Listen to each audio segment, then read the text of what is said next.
like, subscribe, follow. Let's go. That's my baby. That's my baby. We're going at it at 110%. I just want 5 minutes of happiness, please. Just give me 5 minutes. And they scored. They did it. Left. What the hell was that? Oh, yeah. What the fuck are you talking about?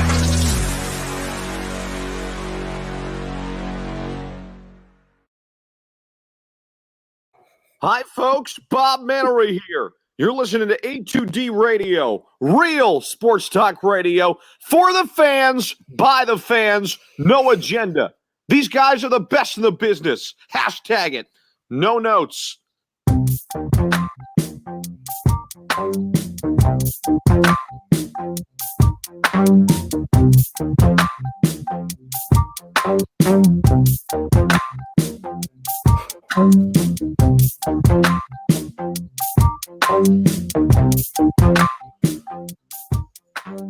Joel Embiid just looked like Dwight Howard trying to dunk a basketball. What's up, everybody? Welcome in. This is A2D Radio, little Sixers live reaction. And we are brought to you by Body Check Wellness. Use discount code, promo code A2D, 20% off. That's bodycheckwellness.com. Promo code A2D for 20% off. Tom Arnone, Ryan Broder, the family out there, join us. What's happening? We're going to talk, obviously, a ton of Sixers tonight, because Sixers live reactions, but we'll circle the NBA as well. No, we will not talk Eagles. We will not talk Carson Wentz. You can join us tomorrow night on A2D Wednesday nights for that one. We're not going to do that, but we're going to talk Sixers. And our poll question's a fun one. And it's brought to you by our doc, make them yours, Dr. Paul Vidal, Specialized Physical Therapy, LLC, Burlington, Cherry Hill locations. Find them right on the web, specializedphysicaltherapy.com. And our poll is, you love when the Sixers play on the West Coast. Agree or disagree? Let us know. Facebook, YouTube, Twitter, Twitch. That's where you can find us live. Everywhere you get your podcasts, we're there as well. Like, subscribe, follow, join the conversation. Talk Sixers with us tonight. Up 19-15 right now with about a little 4 and change to go in the first. And we'll be with you throughout the whole game, having some fun, yelling and screaming if we have to. Hopefully it's all exciting. But this is a tough road trip for the Sixers. But to the poll, I absolutely agree. I always have.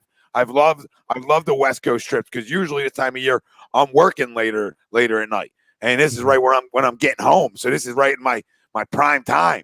So I've always been a fan of the 10 p.m.ers. Now getting up the next day for people who have work, I get it. Not fun for a lot of people. There's going to be some disagrees out there, but I mean, who doesn't love a West Coast trip and 10 p.m. games? You know what I mean? You gotta love it, and especially when you got a good basketball team. It wasn't like the process years. The process years, I didn't love it. I didn't love it as much as I do now. But when you got a damn good basketball team, absolutely. Give me as many 10 p.m. games as you can. And it gives us an opportunity to say, you know what? No shows tonight. No lazy booking, even if there was, because it's a West Coast trip. Hey, you want to do a show tonight? We can talk Sixers. We don't get an opportunity to do live reactions too often unless it falls on nights we're doing shows. I do shows every night, but sometimes them shows aren't built just around Sixers, So yeah. It's fun and yeah, Justin, talk college basketball. There's a lot of good ones. There's a good one on right now. I don't know who won that game. West Virginia. Who is it? West Virginia, Texas Tech. Is that who is playing? I think so. I think so. West Virginia, Texas Tech. I feel like they just played too. It's a 49-47 West Virginia right now. Texas Tech just missed a free throw. So that game's going on. Then on TNT, you got Celtics, Jazz. It's another good one. You got good games all over the place. And then you got, you come here, you got Sixers, Kings, another damn good one. So there's good basketball on. And yeah, make sure there's no landlines. We got no time for that. I'm back home now. We're good. We're safe. But I think for the night owls out there and the people who enjoy being up late and aren't going to bed at 10 o'clock, they love them. They love them. Yep, Don, we see you, Don. We see you with a big win. Big win. We appreciate you, Don. We're thankful for that. We love when the Nets fans panic, and they're panicking right now. Don, I do more back-to-backs than any sport ever assembled. You know what I mean? I'm back-to-back every day, Don. Jesus, I don't want to come to the cookout. You know what I mean? If you haven't seen, I'm I'm the king of back-to-backs. I'm like freaking Cal Ripken. It's not even back-to-backs. It's for you. It's like, like a winning streak to where it's more than the back-to-back. For you, it's like a show streak. You know what I'm saying? Like there's no separation. How many can you do in a row? Yeah, it's hashtag no days off, right? Hashtag no days off. Never a day off. Back to the poll. I mean, I love it. I know a lot of people out there do. So I agree. You love when the Sixers play on the West Coast. Agree or disagree? Let us know, fam. Chime in. Talk Sixers with us tonight. Everything basketball is on the table. Even college ball. You know what I mean? This is a heavy NBA show. If this doesn't get me to the cookout, nothing will. You know what I mean? Nothing will ever get me there if this doesn't, Donnie. If this doesn't. Scooby-Doo. We love it. We love it. Best in the business. Scoop. You know it. Thanks, Scoop. I feel like LeBron. I'm the same age. Like I got drafted the same year LeBron did. You know what I mean? I feel like my whole life's been tied to LeBron. He's been winning. I haven't. Here we go. But the Sixers up 19-15. Steph. I wish we had Steph. Seth looked good early on. I mean, just looks like there's more of a pep in his step per se, and getting a little bit away from COVID, which is a good sign. It looks like all he needed was to make a shot, Tom. Once he made that shot the other night, he was good to go. You know what I'm saying? And it sounds cliche, but we talk about it all the time. Once he deeper than that. His is deeper than that because his is illness related. Oh no, I'm not, and that's why I agree to that. People were getting crazy on Twitter saying, "Oh my God, what's going on?" Like it's clear what happened to him. It was COVID, but it was good that. It was almost like a light switch the other night. You know what I'm saying? Because he had gone, 6 straight quarters without a point. So it's like remember something else. People overhype him too. Like it's not his brother. Yeah, he's like, not his brother. Double digits.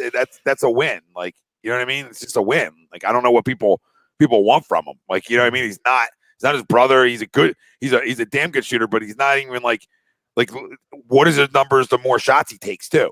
Because he also has been in places he hasn't had to be like the main guy, and he's not jacking up. He's not jacking up 10, 15 threes a game. You know what I'm saying? So he's more of like a smaller sample size guy, which is perfect for what we have because so many shots are going to go to the guy on the line right now. Mm-hmm. And I jinxed him earlier by saying he doesn't miss from the line. He just missed. Oh, the streak's over? Oh, that's Joel. Got it. I thought you were talking about Seth. I was going to say what?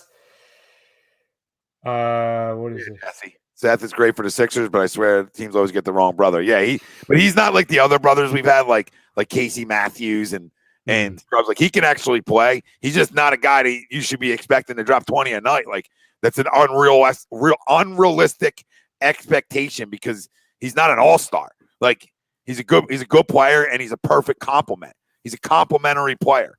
Complementary players are what they are, and you win with complementary players because you have stars. Like we're not star hunting anymore. Remember when we came out the one year and we're like, LeBron's free agency year, and we're like, oh, we're star hunting. We're star hunting. We didn't hunt anything. We already had our stars. But we did sort of because we got Jimmy and Tobias. So we did actually like star hunt that year. Yeah. And we ended up with Tobias. So we have like 3, all-star caliber players. So I don't know what people wanted Seth to be anyway. It's just good if he's in double digits, we're gonna be winning a lot of games.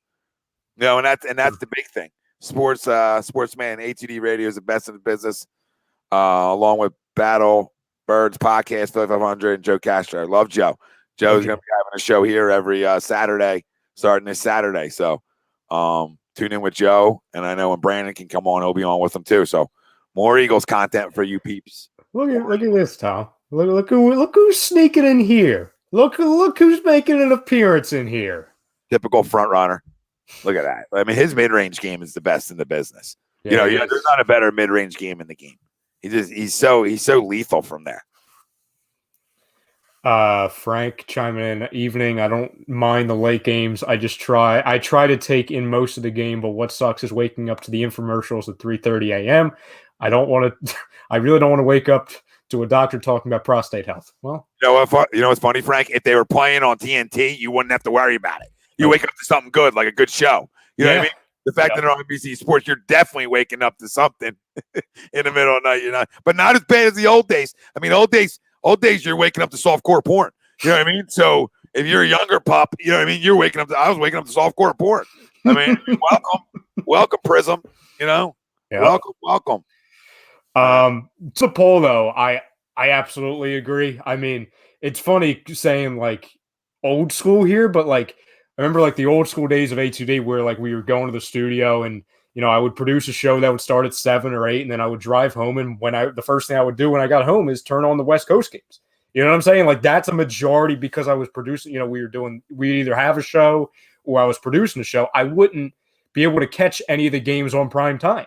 So a majority of the NBA action I've gotten the last, 5-6 years, at least alive, has been those West Coast games, has been the later games. That's why, fam, if you now it makes sense why I always talk about trading for West Coast players. That's why, because that's the players I see a lot. So my favorite player outside of a Sixer just made a 3. Oh, Buddy Hield? No, I'm kidding. No, my guy is De'Aaron. Shake looks good right now. Shake getting to the basket. I like that our bench. I just saw Corky get a bucket not too long ago. I like that our bench is getting buckets. Yeah, right. I think a lot of the West Coast stuff determines on people's schedules, on what they like and what they don't like. I know Wilson, when he chimes in, he loves West Coast. I know Sweeps, another West Coast guy. Like guys who work at night, and aren't working 9 to 5s. We're the West Coast junkies of the world. The 9 to 5 guys, they don't like the West Coast. They don't like the West Coast as much. Mm-hmm. Man, we're here already. Green, I have no idea right now. I don't even care. Like, I don't know if there's a team that I'm not scared of anybody. Like, I'm not scared of anybody in the first round. What up, Evan Taylor? You can catch Evan and the boys. They were just on last night. So every Monday night, 9:30 after the Sports Hounds. We got a big group of shows on Monday night. Yeah. All the shows are filling up. I don't even know where to fit anybody anymore. Adam chiming in. What's up, Adam? He's like, it's a love to hate thing about the poll. It's a nice thing. It's nice to have something to watch this late, but trying to stay up is an issue. And I said that. Leonard's like, well, why don't you just watch it in here? Like, why would you do a show? You don't have to do a show. And I said, I'm going to watch it anyway. So I avoid myself falling asleep. You know what I mean? Like if it is a snoozer for some reason, I'll avoid myself falling asleep. Good ball movement. Love that. Love that. And fam, just a reminder, I know a lot of the fam knows this. I know Tom and I were talking about it a couple of times before the show. Just because it's Sacramento, I know Jesse was joking, Sacramento's the one NBA team we always forget about. Sacramento's a really good team, fellas. We look at it, they're coming off 4 straight wins. A lot of those wins were against really good teams. So this isn't like the Sacramento from a couple years ago where it's like, we should beat this team by 20 points. This is a really solid team, a lot of fun players, a lot of up-and-coming players. And like Tom talked about, De'Aaron Fox is having a flat-out breakout year. And if he was in the Eastern Conference, he would be a lock for the All-Star game. It's just a shame because right now the West is just so damn good. Another turnover, by the way. Our defense has been smothering them so far. Ben and one. And Simmons has been tremendous. De'Aaron Fox has Allen Iverson speed. Not to Allen's level, but it's really like AI speed. Like he can get to anywhere on the court he wants to. He's so quick. He gets to the rim with no problem. Tom Rep and Bang Energy. I wish they'd be saving me a lot of money, Green Bean. Save me a lot of money on Bang. Everyone good. Yeah, Jared. What's up, Jared? Jared runs our TikTok. There you go. Yeah, everybody go check out A2D's TikTok. We out there. We out there for you young kids, for you cats. Yeah, Ben steamrolling. He looks good. He looks aggressive. Yeah, free throw, but I don't care. Good rebound, Dwight. Corky. Oh, this is so much fun. Giddy up, Cork. Giddy up. Giddy up. So they don't defend me or you either, De'Aaron. Oh, Jesus. My son's lethal. Lethal. So good. He's so freaking good. Remember, I've been saying I would have drafted him over Fultz. Tom, we were on the Jackson Fox train back then. I wasn't a Jackson guy. That was Greg. Greg was Jackson. Oh, okay. Gotcha. Josh Jackson. Yeah, I knew that he could play defense, I thought. But I kept saying if there's one guy in the draft that you knew his skill set was translating to the NBA, it was De'Aaron Fox. Good job, Dwight. It was De'Aaron Fox because of speed. What up, Cap? He says, "What's up? Go Sixers! Let's go, baby!" Okay. Look at him. Just get to the bucket again. Can't cover him. Dwight. I love Dwight. He's got to stop complaining all the time because as a referee I've ref basketball before. If you complain to me all the time, right? If you complain to me all the time, I'm finding more things to call. Yeah, it's calling on everything. It's like the oldest thing in sports, especially in the NBA. It's like arguing the calls is not going to make the ref be like, "Oh yeah, you're right." Like it's going to piss them off more. You know what I'm saying? Like I know they're in the game and they're, it's part of the game. So Dwight's going to be Dwight, but they're already not huge fans of Dwight Howard, the refs, like, and that's been for years. But now it's like, dude, you this is why you're a walking tech, because you're already on the bad side of the refs. Like, just take it, walk away. It's fine. And by the way, 42 points in the first quarter. I mean, that's they defend like the Nets. I mean, they give up 118 a game. Yeah. So they're a young team. When your best player is 23, they're just not a good defensive team. They should probably be better than they are defensively, but you're giving up 118 a game is not good enough. And I expect the Sixers to continue scoring like this. Now, we didn't have a great first quarter. We did have a good first quarter defensively, but guess what? When a guy like Fox goes off, there's just something you can't control. You know what I mean? And he's been lights out in the first quarter for them, and that's why they got 32 points. But I mean, I thought we've been aggressive defensively. We've brought out a good effort on the road to start a West Coast trip, which is extremely important. Tom, yeah, I've ejected guys. I got no problem. I'll tee up everybody. I'll tee up fucking grandma in the stands. I don't give a shit who you are. I really don't. I've cleared a bench. I've cleared out a whole section of fans, right? Because basketball's too close. That's why I don't like it. So I stopped. After 1 year, I couldn't do it anymore. I'll freaking I'll toss everybody. That's a great green bean. Look at this question. I'll get to them in a minute. Philly Nation, I mean, the Sixers are going to win. Well, they should. I mean, but it's still a tough game. Like we were talking about earlier, Kings are winners of 4 in a row. They're a good up-and-coming team. So Green Bean says, would you rather have Ben get a jumper or Wentz getting back to normal? Wentz getting back to normal. I can win with Ben the way he is right now. If Ben Simmons is just a slasher who's gets to the line a ton and finishes at the rim, that's all I need. I mean, I'll take the shooting, but he'll be so much better if he just gets a little bit better at the line and he continues to play aggressive. Ben's already an all-star caliber player without a jump shot. So I mean, at least I know I can get away with him. Evan says, do you think Dwight will have more than 15 minutes during the playoffs? They're going to hack him and he's going to miss all the 3/3. I think he does, Evan, because he's not a guy like he's at least proven like, okay, it's not good, but he's proven nowadays he can at least go to the line and be 1 out of 2. And that's going to like when teams know that you're not going to miss both of them per se.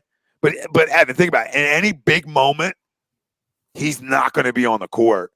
Like, you know what I mean? Like he's not going to be on the court in intentional foul situations, and go ahead and hack him. Because if you want to get in foul trouble, the way Joel Embiid is, if you want to get in foul trouble with Dwight and put your team in foul trouble and put us to the line more, I think that's a dangerous recipe for teams.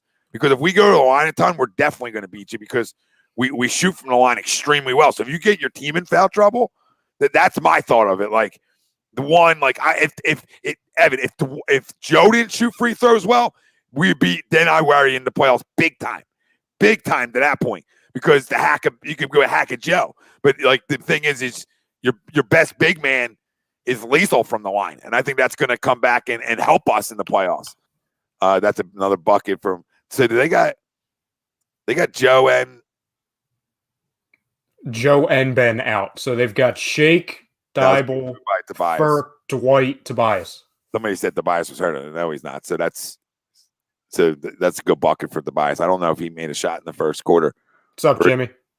Jimmy, what's happening, brother? Like I said, you can catch Jimmy and Evan every Monday night right here, 9:30, Flight Zone. Check the boys out. Everything Philly, baby. Good take, Tobias. Good take. Yep. Green Bean. Do you believe? I'm not doing that tonight, Green. Copy and paste it for tomorrow, Green Bean. Yeah, save it for tomorrow. I do love his leadership, Brian. When you talk about Dwight, they added 3 good veteran leaders, and so far, 17-7, it's panned out. 13-0 with your starting 5, so that's panned out. You know, you go 14-0 tonight, you can win a game tonight. This game's far from over. You know anything about the NBA?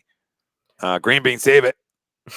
Save it, sportsman. We're not doing that tonight. It's off the table.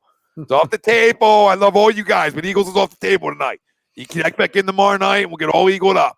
TTP, when he was talking about, as a response to Green Bean's question about Ben getting a jumper or Wentz getting back to normal, TTP asked a good question. He says, are we talking like MVP level Carson or Steph Curry level jumper from Ben? Like it's a good point. That's a solid little caveat there. Well, I would say back to normal would be MVP caliber. like when he says back to normal. So I would assume that. So that's why I'd rather have Wentz back to normal. Because I don't think Ben's not getting Steph Curry abilities. Like I tell Crum all the time, it ain't Disney World, babe. You know what I mean? He's throwing some magic dust and he's shooting like Steph. It's probably more of a shoot average, like an average shooter. So I'm not going to take that one. I'm not going to take it. It's another good take from Shake, by the way. But they're going to score. You know what I mean? They're going to score. You know what's crazy? I forgot this team. I love this friggin' Sacramento team because I love all their play. I forgot they have Halliburton, the rookie. I love Halliburton coming out of college, and then they have Whiteside as a backup center. They have so many guys, man. So I'm saying if this team, like we were talking about before the show, Tom and I, we were saying, they're not really ready to win yet, and it seems like we've been talking about Sacramento, not we as in Tom and I, but like the league has been talking about like, oh, is this going to be the year Sacramento figures it out? And every year they've kind of disappointed. They just got so many friggin' guys that just has so much potential. Like if Bagley figures it out, if Halliburton turns into the guy that I think he's going to be, obviously you talk about Hield, what he can bring. There's just so many guys that it's like, damn. Oh, Furkan Korkmaz, hello, how are you? Speaking of Furk, thanks. Yeah, I've always liked Furk. Just I don't like him as a starter or anything, but I think he gives you the ability. I like that. Too easy. The ability to come off the bench and light you up. Now, is he consistently going to light you up? No, but him and Shake are your best chances for double digits off your bench. You know what I mean? Right now is constructed. So I've always liked Furk. I've always thought he's had a role on this team and another guy who's needed to like develop a little bit more. Out of boy Tobias. Good take. Love that. Good take. I like Tobias running with the second unit because I feel like he'll get a lot more looks. He'll get a lot more looks with running with them sometimes too. Green Bean, you don't need to apologize. You're good, brother. Just save it for tomorrow. You're fine. You're fine. We appreciate all the questions. If you have any Sixers or NBA related questions, we got you. We got you. We're gonna answer your questions. We had so much Eagles talk yesterday. We're gonna have so much tomorrow. We just want to save it. We don't want to. Yesterday, I mean, there's so much Eagles talk. The last week. Jesus God. Year. Yeah. The Eagles can take a breather again. I ain't circling the fucking. I ain't Groundhog's Day in it. Talk about the same damn thing, and not against you, Green Bean. Just in general, like I could not do Eagles again today. Like I would quit. We need a break. Like I would quit if I work for like the Dial, and he's like, "Oh, you gotta come in and talk Eagles." I say, "Fuck you." I'm taking a vacation day. PJ Tucker, maybe JJ Redick. I don't want JJ, but I can't do JJ. Yeah, but we don't know Jimmy now if he'll disappear in terms of Furk in big games because he's another one of them younger guys. He hasn't really got a chance. As I'm speaking about him. He hasn't really got a chance. Like, think about it. He hasn't really got a chance either. So he's another one of these younger guys in a year where this should be a good year for him, in terms of him. So I don't know. I mean, it's a wait and see because a lot of guys on this roster that have been here for a minute have disappeared in big games. You know what I mean? So that's not just a him thing. He's so good. He's so good. Who? Buddy Hield. Average. I think you have way too much love for a guy who averages 15 points a game. Oh, no, I'm definitely a fanboy. That's for damn sure. Yeah, I mean, Buddy. At least I'm self-aware to an extent. Yeah, I've always liked Buddy, but I mean, you talk about he hit the 2 threes he hit her from the same spot. It's not like and then the layup he had or the dunk he had, nobody covered him. Like me and you were getting an easy layup there. There was nobody. I don't know about me. No, there was nobody there. There was nobody there. Like you got an easy layup there. You got an easy layup. I mean, I've always liked Buddy. I think some people overrate him. Will says, if you're in your guys' opinion, who is a guy or what position? It's definitely a 4, right? Backup stretch 4, 100%. Depending on how you feel about Maxey, maybe a guard for playoff time. Like depending on if you want to leave that up to a rookie to get come off your bench in playoff time. I don't know how they feel about that, so time will tell. But definitely a 4, Wells. Definitely one more 4. What up, Murph? Said Maxey got some run when they dealt with COVID. He looked great. Why do you think his minutes have dropped? I mean, speaking of him, I was just talking about him. Oh, because he's young and they like bring him along slowly. He had no camp, no nothing. There's no reason to rush him. And you have a guy like Shake who's going to take his minutes. You know what I mean? So it's like his minutes aren't there when Shake's there because they're just not going to be there because Shake's a better player right now. But I like that Maxey can come along slow. You don't need to mess. And he's a confident kid, but you don't need to mess with his confidence at all. And he can get better. You know, he can get better. And also, Tom, because you're spot on. But it's not. And I'm not saying that's not directly you, but it's not just Shake Milton with him. To where you look at the bench guys. Obviously, Furkan's been playing well. He's playing really well tonight. Thibault's been playing extremely well defensively as far as getting contact on the ball and everything. So where you talk about, okay, you know, because we saw early in the season when I know Thibault wasn't getting a lot of playing time and Furkan was out with the injury, we saw kind of a two-man game with Shake and Maxey on the court together. So people are like, you know, I say this because I know people are going to be like, oh, well, you can play them together. Well, it's kind of like, okay, you've got a healthy roster, which is a great problem to have. We were expecting, you know, some of Tyrese this year, but like Brian Wilson said, you know, he said it. He's a rookie. You know, we got blown out in the games that he's had not his fault. We got blown out in games that he's had to play minutes and look really good because that's what's going to happen when you have a bunch of young guys. Mm-hmm. You know what I mean?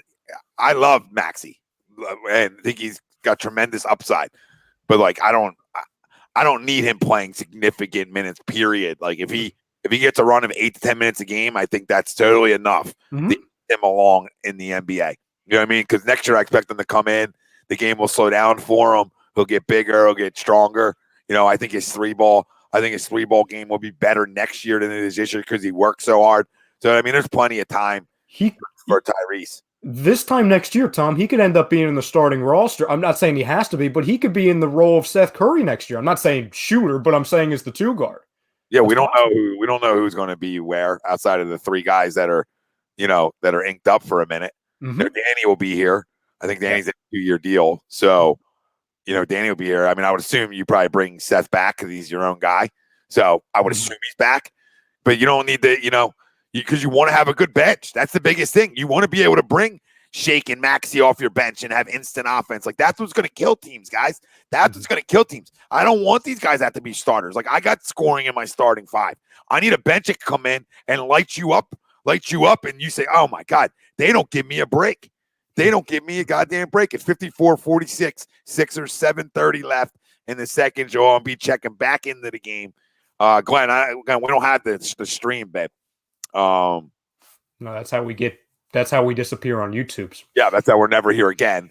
But you can get it. I mean, I know the NBC Sports app gives it, so you know you can get it on there. I would assume because it's not a primetime game per se in terms of channels.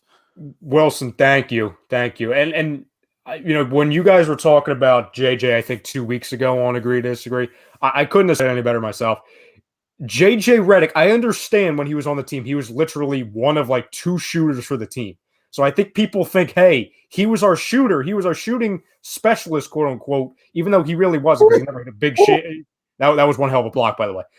He never hit a big shot ever, except for maybe like 2 games for us to where if we're bringing him back, number one, he doesn't even look like he can move anymore. It looks like his legs are gone. He shoots 20% from 3. Like, he freaking stinks. Stop. I love JJ. He's making $13 million. So you're going to have to give up all the assets. I mean, I say assets, but it's like Thibault, you know, Scott, Furkan. But you're looking at that. I would much rather give those assets up for something better than JJ Redick. I don't need that. We're not. I'd rather just play Mike Scott. Yes. I'd honestly just rather play Mike Scott, who Mike Scott can come in and hit a couple threes. Green Bean, would you do Bledsoe for Shake? No. Because of age, no shot. I like Shake. I don't overly love Shake, but I like Shake, especially as like a 6 man, because I'm a big believer in instant offense. Like, even if he can't guard me or you, I don't care. Yeah, he's just got to come in and be offense, and that's what he does, and that's what he has done.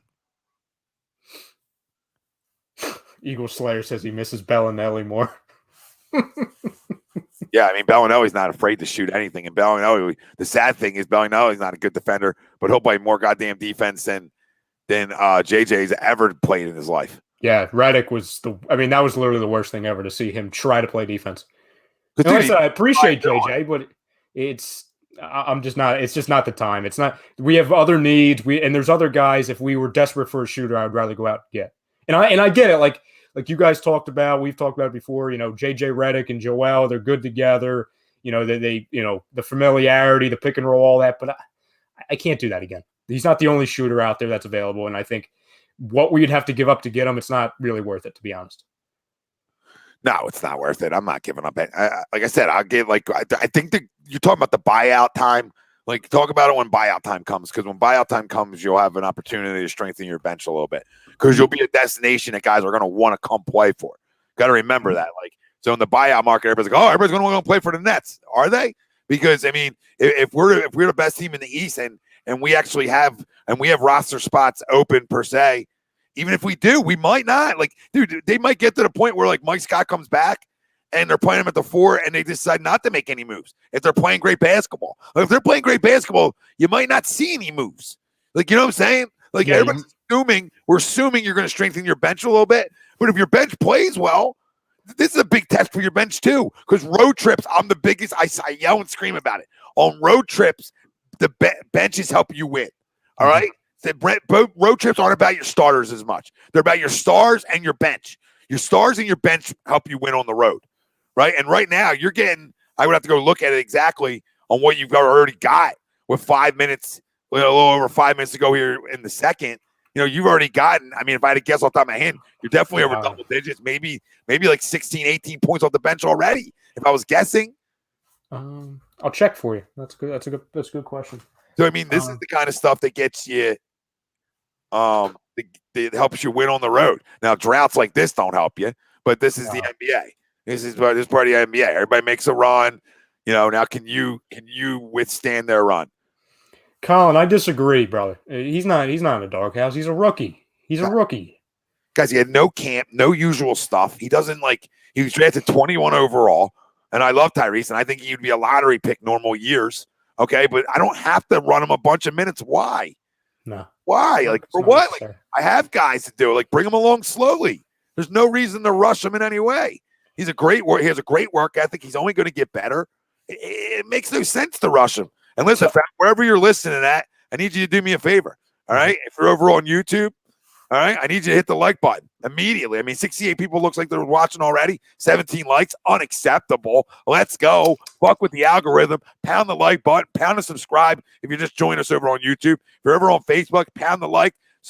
Follow over there. Like the page over there. Turn your alerts on. Twitter. If you're over on Twitch, Ray, if you're listening to our podcast right now, well, not right now, but tomorrow, listen, give us 5-star reviews. We're everywhere. Apple Podcasts, Spotify, Speaker, Google Play, SoundCloud, like everywhere you get them, we got them. Tom, what was the Wells? Yep. Oh yeah, no, Wells, you're spot on. You're spot on, Wells. No, your team's healthy. As long as you're getting good bench production, then you're not looking to make trades. The score is 56-52 Sixers right now. And Sixers are inbounding. What was your estimation, Tom, on the bench scoring so far? What I say, like 16, 18? We have 20. So even 12 from Corky, 5 for 5 from the field, for 2 for 2. So he's perfect so far in the game. You've got Dwight for 2 points, and you've got Shake for 6 points. Yeah, I mean, that's the production you're looking for, because your starters, again, right? Like we talk about road games, some starters don't. When you travel, you get weird things from your starters sometimes. This is where your bench is so important. We haven't had a good bench in previous years. Oh my God, De'Aaron Fox just broke Ben's ankles. You guys see that? My son's breaking my other son's ankles. It's like son on son crime. Son on son crime right here with these two. Let's go back to it. Hit that like, peeps. Hit that like, hit that subscribe. We got 30 now. Come on. There you go, Seth. Needed that. That. Yep. And too easy. Too easy. TCP said Ben just got frozen. It was frozen. I thought there was a foul because I can't hear it. And I'm like, what did they call there? And I said, no, they didn't call nothing. They just called jockstrap laying. Jockstrap laying. Where's your jock? Jimmy, that's happened to me so many times. I busted Greg's balls because Greg, obviously he's a big Furcon guy. I've been like, Furcon stinks, and he'll end up hitting a friggin' buzzer beater. Happens to me too many times. Happens to the best of us, Jimmy. Yeah, I'm not a Furcan fanboy, just to be clear, though. You know what I mean? I'm like a realistic on who he is. I'm not like, if he got traded tomorrow, there's no cry here. And a boy, Benny. Oh boy, no, I don't care. You didn't make it. I love the take it hard. This is what you do, babe. This is what you do. 59-56. Tyson is the score Sixers right now. And Ben's about to go to the line for 2. Micah was asking earlier, what about a guy like Alec Burks? I love Alec Burks. I mean, we saw a little bit of him last year when we had him. But again, it's just kind of like, okay, what are you giving up? I have to look at what he's making, to be honest. I'll check for you in a minute. I know that 75 people on YouTube as you're checking. 75 people on YouTube, 31 likes. Let's go. Hit the like. Hit the like, fam. Hit the subscribe. Join us all the time. Yeah, go tell me what I don't even, you know what? I don't think you're a big Alec Burks guy from what I can remember, correct? These guys are like irrelevant to me. How's that not a charge? It's absolutely That's what I want to know. Like he's got position. He didn't move. It's just a no call, but I don't know what that is. Get the ball inside. Here we go. Go to work now. Yep. You got turnover. Look at Joe. Good hustle. No, good hustle. Good hustle. Good hustle. All right. He got away with a push there too, big time. Got away with big time. Come on, one more look. Open three, Danny hit it. Nope. All right. Huh. Joel's hustle. That's ridiculous. Though. Yeah. Burks is making $6 million. A foul. He didn't even touch him. Yeah, Burks is making $6 million. So you don't have to give up. I mean, you can give up a friggin', a couple low end guys and a pick, maybe. I'm telling you guys got it all wrong thinking trades. You gotta think about what buyouts happen. Yep. All right. Yeah, because to your point, Tom, who's the by the way, Joel Embiid's joining us. Hi, Joe. How are you? You're doing two things at once, baby. Yep. That's how talented you are. LeBron could never do it two things at once. When you look at destination for buyout, Tom, you've got Nets, maybe. They're going to be. Just because they're on the fast track to be one of those big teams. Miami for obvious reasons, even though I don't think some people don't think they're even going to make the playoffs at this point. I'm not there yet, but they're not the team like last year. Milwaukee, just because of the Giannis factor and possibly getting to a title. Am I missing a team other than the Sixers? Other than those four, Miami, Milwaukee, Nets, and us? Yeah, I mean, I'm out on not out on Miami. I just don't love them this year. I just feel like you have that hangover. Just a believer of that in sports. So that's my only difference. But no, outside of them teams, no, not in the East. No, there's nobody to be really scared of outside of a couple teams, maybe. I don't know. Celtics, yeah, Murph, yeah, Celtics possibly. But here's the thing, they have so many young guys. Like they have you know what I'm saying? Like I feel like they have 50 young guys at the back of their roster. The Celtics just scare you because it's a Tatum, Kemba, Jaylen Brown effect. Like if they all go off, you're talking about you could be in trouble. But now who do they have that can slow down Embiid? So it's they're a little bit of a smaller lineup. So you should be able to out-rebound them. You should be able to outdo some things with them. Don's now all pistoned up. Here we go. He's saying the Pistons. Hey, listen, he beat the big bad Nets today, so we'll give him his time. You make a very good point, Tom, and I know the reports. I think Kevin O'Connor came out yesterday saying that the Celtics are trying to make a big move to get some perimeter help and also a big man. Which, to your point, Tom, is like okay, we have to find out a way to stop Joel Embiid. That's not Tristan Thompson because Thompson's not getting it done in that aspect. I like Tristan Thompson, but he's not. I'm not afraid of him. No, so eat him up. Yeah, he'll eat him alive. So I came up with this trade earlier, not for the Sixers, for the Celtics. Tell me if you would do this on either side because the money works. And like I've said before, and people called me crazy in the chat, I don't think they're dead set on Kemba. I think if it was between getting a big time difference maker size wise and trading away Kemba Walker, I think they would do it.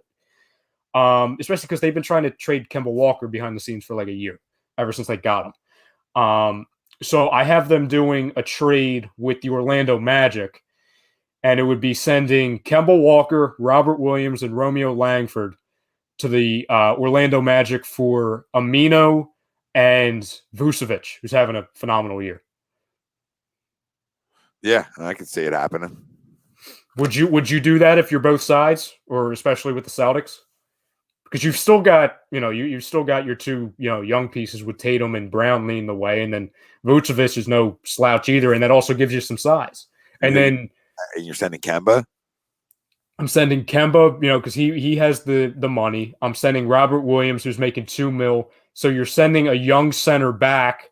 Yeah, I don't know if the Magic do that though. Okay. Because they have guards. They have 2 guards. They just drafted Cole Anthony, and they already have Markelle Fultz that they paid. So I don't know if they're going to be willing to take on and pay 3 guards, three ball dominant guards. You know what I mean? Mm-hmm. They're already invested in 2. That's the only thing I think why they wouldn't do it. Celtics wise, of course. I mean, yeah. I think the Celtics got not baited into having to settle for Kemba, because I love Kemba, but I just think the whole when Kyrie left situation, it's sort of put him in like, okay, we gotta find somebody. Yeah, he's not the player he was, because that's why. Guess what? I always say this: he was playing on a bad team. Mm-hmm. Like, he took him to the dance, the one year close to it, all by himself, but he was playing on a bad team. So somebody's going to score, somebody's going to have numbers, and that's why I don't get all Levined up when people Levine me. He's playing on a bad team. Wow, Aaron Fox from freaking hit it from Philly. Sixers up 1, 61-60, 2:45 left and counting. Molly, that's a good name. Drummond in Cleveland, especially because Drummond's a buyout possibility. I know the Nets are desperate to get him, but I know the Celtics would love him, especially because Joel would still find his way against him, but Drummond definitely brings defense and size to the table. No call right there. I just don't understand it. Oh my God, they're lighting this up. You don't get calls. Somebody was saying, hold on, let me go back up. Where's my buddy at here? Somebody was checking in from Peru. Here we go. Ooh. Harold, what's up, Harold? Checking in from Peru, Sixers fan. Love it, Harold. Now we can't hit a shot now. Now we going ice cold. Ice cold. We're down.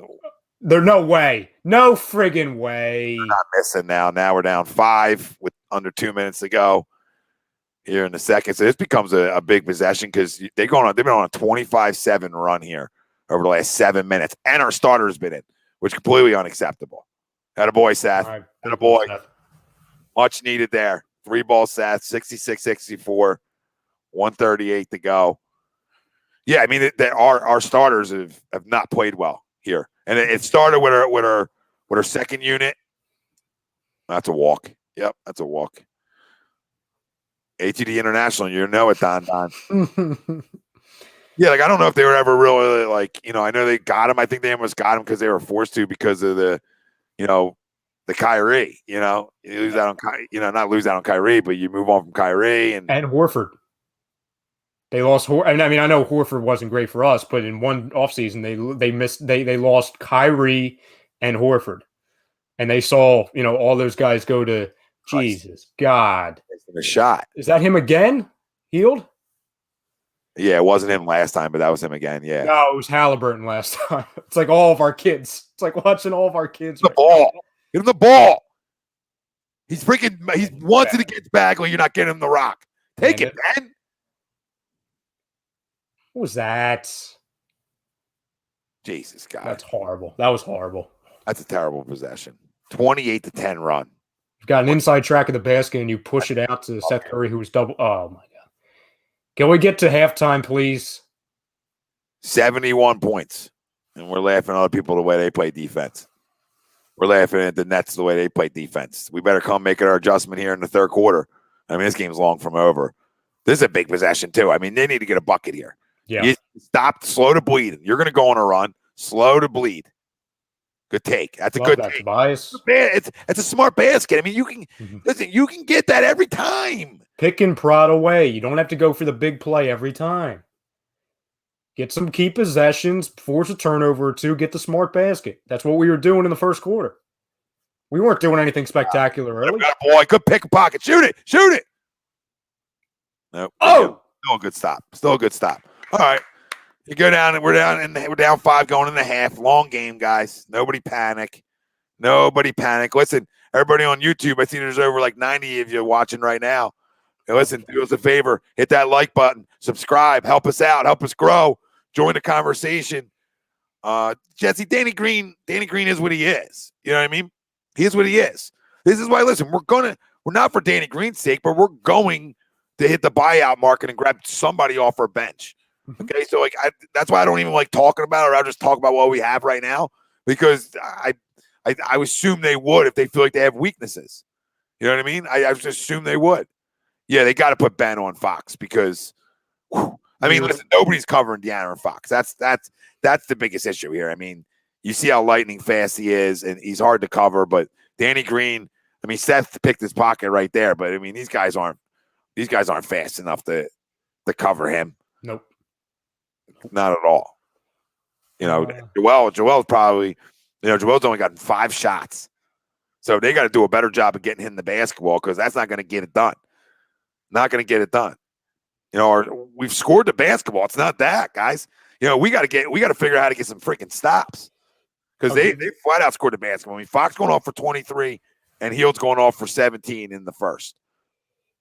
I'll give you guys the little score update halftime wise. Tobias Harris 3 for 7, 0 for 3 from 3 for 8 points so far. Danny Green 1 for 5, 0 for 2 from 3 for 4 points. This is something we haven't seen for a while. So Joel Embiid only gotten off 5 shots tonight for 9 points. So that's something we haven't seen for a couple weeks. So we obviously got to focus on getting him the ball and getting him to the line also because that was huge in the first quarter. I was just saying he's only gotten 5 shots and yeah, they got to make an adjustment and get him the basketball for sure. Simmons, I really don't have too many complaints. 4 for 6 for 9 points. And then Curry, thank God for Curry right now because he's 5 for 9, 2 for 4 from 3 for 16 points. And then off your bench, you got Dwight Howard with 2, Thibault 0, Shake Milton for 6, and Corky for 12. So, you're looking at your 2 leading scorers. You got Curry and Korkmaz. So, your big 3 scorers, not taken away from Steph, or Seth Curry, that is, Simmons, Joel Embiid, and Tobias, we need a lot more from them. Yeah, listen, this team's usually had really good responses in third quarters, really good coaching adjustments late in games. So I want to hope that they get that again right now and figure out a way to get some stops because that's what it comes down to. I'm almost wondering if they can't get stops with him, you might see a 2-3 zone at some point here in the second half because right now they can't stop Fox one-on-one, and if they can't stop Fox one-on-one and he's going off like he is right now on his way to essentially like 48 points, they got to slow it down, and then you got to force a guy to say okay, because I told you earlier before we even came on the show, they go as Fox goes. If Fox struggles, they lose. That's their best player. So right now the way it's going, they're shooting over 50% from 3. So, but that all starts with being able to get easy buckets. And they've gotten easy buckets this entire game, especially Fox, in my opinion, has gotten a ton of easy buckets, and not easy. Like we're not getting them buckets because of his speed. He's gotten a ton of easy buckets. So you got to be able to figure out a way to slow that down, or maybe Ben can slow it down. I don't know. Yeah, you're right. You look at on the Kings side, you've got De'Aaron Fox leading the way with 23 points, 9 of 13 from the field, 3 for 5 for 3. Hold on, can I cut you off for a second? Yeah, absolutely. Because Green, if you're watching it, Green, he's been begging for the basketball down there. I think he's been working. He's been working. I don't think that's fair to say. He's only shot the ball 5 times, so he's not settling for anything. That's the thing. He's not even – it's the opposite of settling. And 100 people watching on YouTube. Pound the like. Let's go, baby. It's unacceptable if you don't. Pound the like, pound the subscribe. If you don't like, the Sixers won't win. We start doing that tough. Yeah. Put it on the people. If you don't like the video, you're jinxing the Sixers. Every like gets us a Ben Simmons 3-pointer. It might happen in 3 years, but it will happen. Eagles, fuck Tatum. They took him over. You can say they took him over Tatum and Fox because wasn't Fox in that draft? Yeah. I was saying I would have just traded back or stayed at where are we at 3? I would have stayed at 3 and just took him Fox. And go to bed. Go to bed after that. So you got De'Aaron 9 of 13 from the field, 3 for 5 from 3 for 23 points. Buddy Hield 6 of 11 from the field. 5 for 9 from 3 for 17 points. Then you got Bagley for 2, Barnes 4, Rashawn Holmes 6, and then off the bench you've got Halliburton leading the way, 6 for 8 from the field, perfect from 3 for 3 for 15 points. You got Corey Joseph for 2, Whiteside with 0, and Glenn Robinson III. I forgot he was even on the friggin' team, former Sixer legend. You've got 1 for 4. From the field for 2 points. And my guy, Tom Bielitsa, has not touched the floor yet, keeping him on ice. Yeah, I mean, this is a team we talked about earlier on that gives up 118 a game in the Kings. So, I mean, they give it up. So, I mean, this should be, you make the right adjustment. This should be a big second half, but, we can score all we want. If we don't figure out a way to get stops, so I tell people all the time, and everybody's crowning the nets. Like, if you can't get stops, you're not going to win. I don't care how much you score. You got to be able to get goddamn stops. TTP, Tom, if the Sixers or Eagles offered you a spot on either the coaching staff or the front office, would you take it? Absolutely. I'll be doing live videos from the bench, calling guys out. Yeah, same with me, TTP. I'll do it. Yeah. Tom and I might get in a fight with Howie in the locker room, but yeah, we would take the job. I want to do it if Howie was asking. Yes, Michael John. Eagles for life is right, baby. Fly, Eagles, fly. Nobody sleeps on the Kings. They haven't lost a game in. No, they've winners of 4 in a row. So I mean, if they've only played 4 games in 3 weeks, then yeah. But but I don't think they went on a COVID break. I don't know about 3 weeks. No, but they're an up and coming team. They've been Marquis. Someone needs to tell Doc to sit Danny's old ass down and get Ben on. I would assume Fox. But then but I guess he doesn't want him on. I don't know. Who's Ben on? Who's Ben on right now? Bagley? Hield? I guess he's on Hield, yeah, because then I guess Tobias is on Bagley. You've got Joe on Rashawn Holmes. And then what? You've got Curry on Barnes, I guess? Yeah, that doesn't seem right to me. Yeah, I mean, you've got to put Simmons on. Curry on De'Aaron recently. So Curry's been on De'Aaron. Yeah, need to make one more switch. One more. Well, 8-1. So, they've lost, so, but I hear you. They're an up and coming team. Yeah, we got a few games we're going to miss Flyers wise. So, well, the Kings, John. I mean, the Kings can score. So when you're not going to get stops, it's why Doc preaches it. That's why I preach it. It's important. You got to be able to get stops, and right now they're not. So I think they've had them all. Yeah, Evan's right. I mean, they've had them all running. They've tried different guys on him so far. But listen, it's a pimp, dude. It's a young pimp who gets wherever the hell he wants.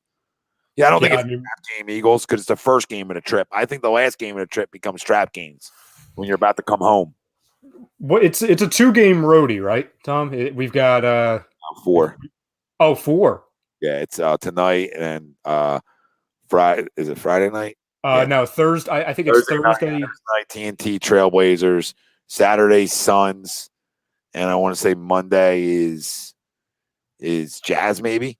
Oh, that's all 4 friggin' awesome games there. Yeah, you got. Yeah, we were talking about the other day. I think like four teams over 500. It's definitely, it's definitely a road test for us, especially a team that has played better on the road, way better than last year, but has had their road struggles in the past. This is why this road trip is important to me. Like even 2-2 on this road trip, I'm okay. Like I'm not mad. If they went 2-2 on the road, play 500 on the road, people are gonna be panicking. Not me. I mean, I would love 3-1 on the road trip, but that's a lot they ask for sometimes. Yeah, you've got you're right, Tom. We've got Blazers on Thursday, Suns on Saturday afternoon. We got a 3 p.m. slot on Saturday. You've got Jazz Monday night, and then you've got Rockets next Wednesday. But the Rockets are at home, so at least we come home against the Rockets. Okay, yeah.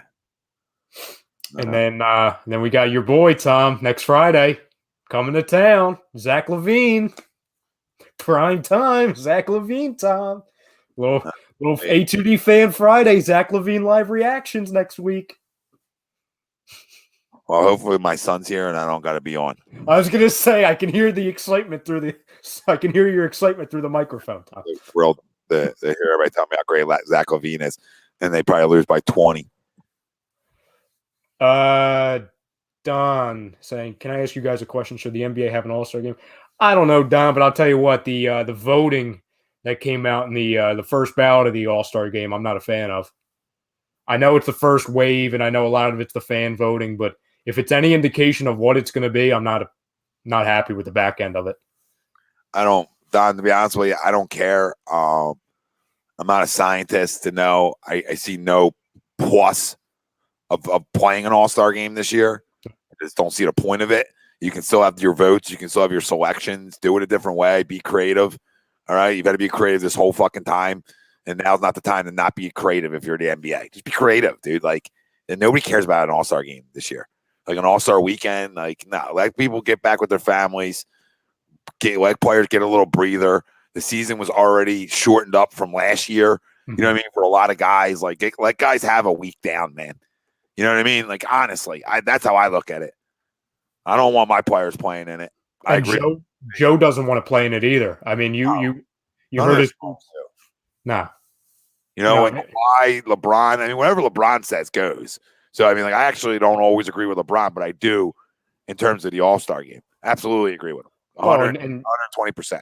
And to your point, Tom, Kawhi also spoke, and we put out a post the other day when he spoke. It's like, damn, when Kawhi Leonard speaks, you know the NBA messed up a little bit because he doesn't talk like that. You know what I'm saying? He said nothing wrong, but it's like he doesn't give opinions. He's usually indifferent. He's like, I'm indifferent on things. He had a stance on that, so I think that's important. And I know it took it didn't take me by surprise, but it got my attention, and I know it'll get the NBA's attention because he doesn't talk like that. He doesn't give opinions out like that. Yo, 106 watching on YouTube. Hit that like. Let's go, baby. Hit that subscribe. Turn your alerts on. It's halftime. We're down 5, Baron. I don't know when Mike Scott will be back. He warm-ups every game. I know Doc was saying late last week, John, that he had a little bit of a setback with the knee. But he also said he's not overly concerned about it, and they're taking it day by day. They're not trying to rush him back. Which is smart. Again, like I would like him back. Also, if I would like to know his health status, that way I know, hey, are we going to be good with Mike Scott going in the playoffs, or do we need to trade for somebody else? But I think it's smart because we're winning right now. You know what I'm saying? Like, no, yeah, exactly. Let's see what he is. This is my guy right here, running back Philly. What's up, brother? He said, "What's goody, boys? Kings fast as hell and shooting the lights out." Yeah, that's a difference maker. 71 points in the first half. You ain't beating nobody. I don't give a shit who you are. You're just not. I mean, they got to get it done defensively. Go give my guy a like and subscribe over on his YouTube channel. We're setting up something to try to get together and talk some Sixers moving forward once our schedules match. So more stuff to stay tuned for, peeps. Where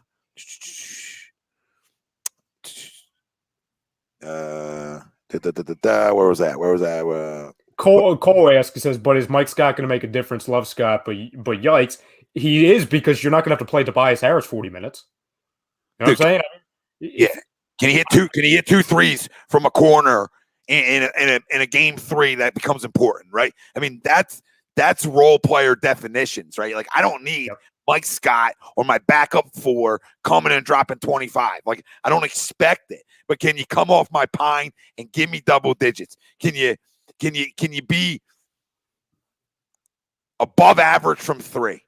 Can you be tough like he is? Can you be a veteran? And can you just hit open looks? Right? Like when I bring veterans in, Danny Green, Seth Curry, the likes, I don't expect Dwight to hit any open look. He can't even make it. I mean, he's like a guy with no athletic ability around the Fisher-Price net. Like he can't dunk a basketball anymore. He used to be great at it. I mean, he used to call himself Superman. I love Dwight, but can't dunk a basketball anymore. So my bench guys got to be my bench guys. Like, I expect guys like, can Shake grow into that role. Cole, not the same position, but can Shake be a veteran enough to handle the role in postseason basketball? That's a question mark. Can Corky, right? We know Dwight's playing enough postseason basketball when you talk about your bench, right? Matisse, can these young guys, is your question mark when you're talking about postseason basketball? Can they handle it? That's the difference maker. When you talk about your starting 5 at this point, right? Your veterans there are going to be able to handle the situation. Can your younger guys? Okay, right now you have one vet off your bench in Dwight, one vet. Corky and Shake are now getting longer in their NBA careers, but Mike Scott's your other vet. So if it's not somebody else outside the organization right now, then yes, I would hope Mike Scott can bring me some veteran toughness, because we're looking for the same type of player anyway. I mean, that's the kind of player we would expect to get back. We didn't have Mike Scott, and we got Mike Scott, and we were like, okay, that's a good pickup for our bench. It's true. Well, and Well, two things. Eagle Slayer says that Scott hurt or something would happen to him. He's had the knee injury. He had, I don't know the exact injury, but it was something with his knee. So he's been out for a while. And to your point, Tom, and I know a lot of the fam, agrees with this. When we had our guy Paulie Hudrick on a couple weeks ago, he summed it up perfectly. Mike Scott, he had a bad year last year, and we both know that very well. Hold on, how does he miss? This is my Ben thing. You got De'Aaron Fox 1-on-1. Yep. All right. I can't have you miss that easy bucket. Right? That easy bucket around the rim I need made. Because now they go down and they get an easy goddamn bucket. This is how the NBA, the ebb and flow of a game. Like, you need to change momentum. And the only way you change momentum is a play like that, which I love the aggressiveness. Good look, Joe. Great look. Good play call. Another easy bucket for Tobias. On the hunt, I would love a Lou. Kyle Lowry's out of the question, honestly. He makes too much money. We would have to trade away Danny Green and plus. Lock the fuck in, Joe. Yeah, he's going through the motions right now. Fucking bad pass. Whoever shot home, shoot every jumper. Oh, my God. That's the first thing that went our way in a while. I would have left the stream. Because they're pulling the Orlando Magic game. You know what I mean? From years past where they ain't going to miss. Stays. Nah, I went off Ben. I know. Stop. He's with the Dallas Mavericks. Ev, how are we going to get that, though, Evan? Why the hell would they give us that? Why would they be done on him? Michael Porter? Is that MPJ? Michael Porter Jr., that's who I assume it is. Let's talk about Michael Jordan. I don't know. I think Jordan at this I'll point. take him, too. I'll take him off my pine. Yeah. Hit that, even though it's free. Huh? Yeah. Turnovers, TTP. That's the difference. Turnovers, bad defense. Okay? Stocky. You want to win in the NBA, TTP smart enough. You got to do them two things. And right now, they haven't. Obviously, their defense has been better with 2 minutes in. But I don't like how they're not getting him the basketball enough. Get it back to the buys and post up. Back to the buys, post up. No, they didn't go. They're going away for it. And that's a tough shot. He made it. That's great. That's a tough. It's like we're trying to win off the perimeter. It's like I don't think there's some kind of defensive specimen down low. It's Rashawn friggin' Holmes and Whiteside. And I like both of those players, but they're not. I mean, they're not defensive stoppers. They're not ridiculous. No. Oh, it should be the same thing that we had against a similar game plan that we had against the Timberwolves a couple weeks ago, Tom, when we were on the air. Feed Joel Embiid, get them in foul trouble, and then go from there. And that was moving. Yep, called that. That's why I was a great ref. You see that? I mean, I freaking called it. That's not a homer call. That's just here. I'm here. That's an experience call, Tom. Anthony, appreciate you, baby. Love it. Thank you, guys. Everybody that's just tuning in. Give us a like over on YouTube. Pound the like button. Pound and subscribe wherever you're listening to us at. Facebook, YouTube, Twitter, Twitch. That's another tough shot. Oh, he's on fire now. He's on fire. Ooh, is he Steph? Maybe he is the brother. Relax. His brother is even smoother than that. Yo, where's the call? That's going to be good. Nope. That's a big mess. Where's the call? Get the fuck out of here. Stop. Weak ass call. I'll punch somebody in the face, Tyler, if they got Isaiah Thomas. I don't like Isaiah Thomas. What's he going to go in the crowd again? Little bitch. I don't want him here. This is gonna open it up for Joe, TT. He's making threes now. Watch. It's gonna open up with the whole thing. They're gonna have to adjust. 8-0 run for us. See, this is basketball. That's why that last possession was so important. Because we got through their run only being down 5. You know what I mean? Yep. Oh, dear God. That's nothing. I don't know. Every time Tony's on the ground, it should be you figure something happened. Yeah, that wasn't a flop. That wasn't either call it, then call it off, then call defense. Call foul on the defensive guy. Because I feel like something happened. Wow, you call that? You call fucking ticky tack. I hate ticky tack. I'll turn the fucking stream off with ticky tack. I'll fucking cancel this right now with the ticky tack bullshit calls. Harrison Barnes, another loser. He makes too much money. Loser. I'll take it. Did he push off there? I didn't see the replay. Yeah, a little bit. A little bit. Welcome. Little Derrick Henry. Get on the floor. Bagley. Harvard Bagley for 3. Good miss. Yeah, good miss. I love Bagley, but I'll take that all day. Good closeout, Joe. Take him one-on-one. Stop. Post him up and take it. See, you stop dribbling. And then there's nobody open. Why are we doing the perimeter? Take him. Oh boy. Thank you. Oh boy, JoJo. I would get thrown out a lot of games. I'd be worse than I'd be like the Marcus Cousins, times 120.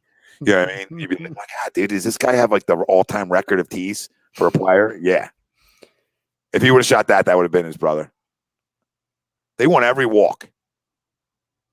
Oh, Fuck. Joe. That's a foul shot, Joe. That's a foul shot. Yeah, I'll give it to him. He never misses that shot. Nope. There's a lot. This game's gotten chippy. A little chippy chip. Yes.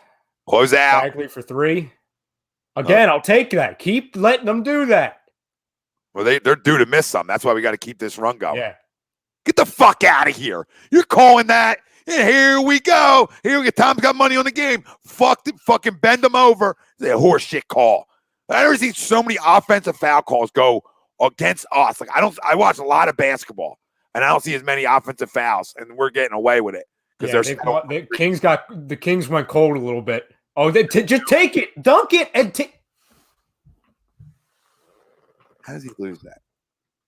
You're 7 foot tall.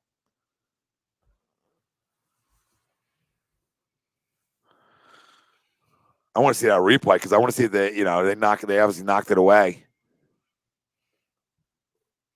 ATT, I don't know. So I guess somebody knocked that away. But I'm not happy about it. I'm not happy about the lack of aggressiveness going to the bucket. Yo, 100 people watching, 60 likes on YouTube. Pound the like. Fuck the algorithm. All right, hit the subscribe. Turn your alerts on. All right, we got shows every night, sometimes 3 or 4 shows at night. All right?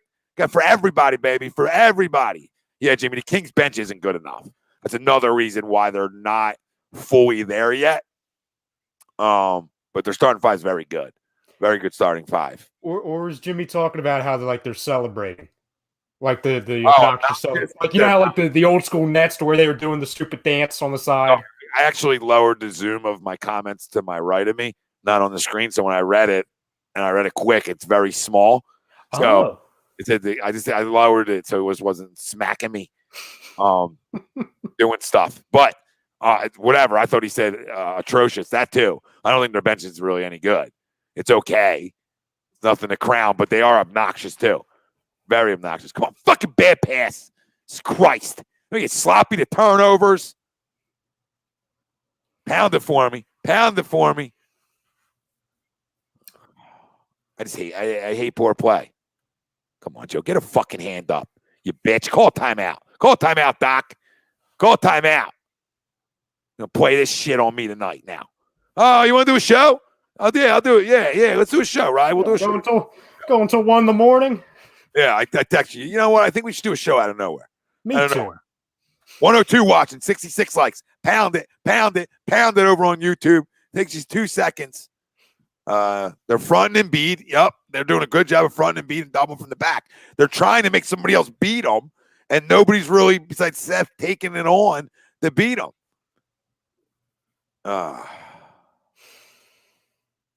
Listen, guys, you can lose games, though. You know what I mean? Oh, we're already doing this. You lose games. Like, it's not the end of the world if they lose. If they lose. the 13-0 because they were 13-0 with the starting 5 coming into this game, right? Mm-hmm. I just want to clarify. I don't want to be fake news. No, you're not going on. No, it's not. We're not going to be like 40-something and 0. I mean, I'd like to be. It'd be fun shit. Yeah, I mean, I'll take it. What's up, Todd? What is he saying? Oh, he's talking linebacker. Tomorrow, Todd. He's talking linebackers. Yeah, tomorrow's linebacker talk. Marquise, there's one comment. And just give it time. Give it time. I'm not ranting yet. But I'm getting there. Don said you remind him of Rasheed Wallace, Tom. I love you. Philly guy. That's like Barstool Philly. Trying to tell me today that. Yeah, what happened? I saw that. What the hell? I was just letting them know that they weren't here 3 years ago. So I was just letting them know when they post Jason Kelsey videos that you weren't here 3 years ago, honey. So I don't know what you think you know, right? And then they fire back, and I guess whoever's running their account there looked at my bio and saw Manny from New Jersey and said, Manny from Jersey is the city. And like, you know what I mean? And I was like, well, if you know anything about fans and the surrounding areas like Audubon, Mount Ephraim, Cherry Hill, all South Jersey is just as much Philly fans as people from South Philly or Philadelphia. Like, that's just been the way it's been for fucking ever. And if you have a clue on how the city is, a lot of people that, like my father, who grew up in the city, lived there his whole life until they had me, and then they left the city. So you know what I mean? Have a feel for your surroundings if you're going to call yourself Barstool Philly and get in and come in our fucking city. I don't care that you're here. I'll take on a war all day. But at the end of the day, you're not really from here. Maybe somebody runs your accounts from here, but you're really not from here. And the fact that you're bio searching, a little creepy to me. Yeah, it sounds like you're reaching a little bit. And again, clearly whoever the guy is who's running the account is not from here or around here, because if they were, they would realize that we could literally walk from the old studio in Mount Ephraim, Tom, to the freaking bridge. And we could take a walk. Thank you, Ben, by the way, for finishing at the rim. Appreciate you. 5 minutes away, like I said. And he's like, no, you're not. You must drive fast. Well, first, I'm the best driver in South Jersey history. Secondly, it is a 5-minute drive from where I lived in Mount Ephraim, even where I would live when I grew up in Audubon. You know what I mean? Like, I'm literally closer to the stadium than people who live in the city. I said, "Oh, shoot that, Tabai. You got a one-on-one. Well, you're back already in the basket. There you go. Oh, big man. It's to get you going. That's going to get you going." See, I mean, look, like, Portnoy is what he is to me. Like, I'm not going to rip a guy for building an empire. You know what I mean? But, like, and I appreciate what he's done for small businesses. I'll never take shots at that. Mm-hmm. But the whole, like, taking over other cities, it's fucking horse shit. Like, you got a bunch of people that ain't even from the fucking area trying to act like they're from the area. Get the fuck out of here. Get out of my city. Stick with Barstool Sports. Be everything, but don't be coming in people's cities. That's my whole issue. And then don't act like you don't know what the surrounding areas are. Yeah, it's like, have a feel, please. Have a friggin' feel. 82-80 right now, Kings. So, they're up to. Ray, no, they're not playing good basketball, Ray. But guess what? It happens. Just try to figure out a way to come out the game with a win. They're down 3. All right. You want to you were down 5 at half. So can you be down 2 or a tie game going into the 4th and continue, and you just chipped at their lead? Yeah, hopefully Markey is back to back JoJo and Ben dunks. Momentum. Well, and then bad shot. That's a bad shot. I'm sorry. You feel like they're doing too much of this Seth Curry ISO right now? Yeah, and yeah. It's like the ball, like I understand riding with the hot hand. I understand what they're trying to do, but it's with Ben Simmons and Joel and Tobias on the court, the ball shouldn't really be going through Seth Curry right now. Where's the call? Jeez, about time. My own. Yeah, I think he did break the rim.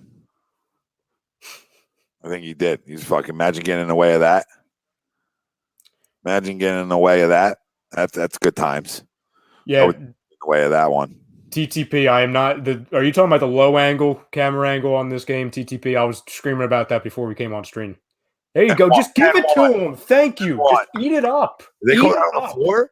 They called that on the floor? Get the frick out of here, dude. Every guy gets that the continuation. Bagley clapping his hands.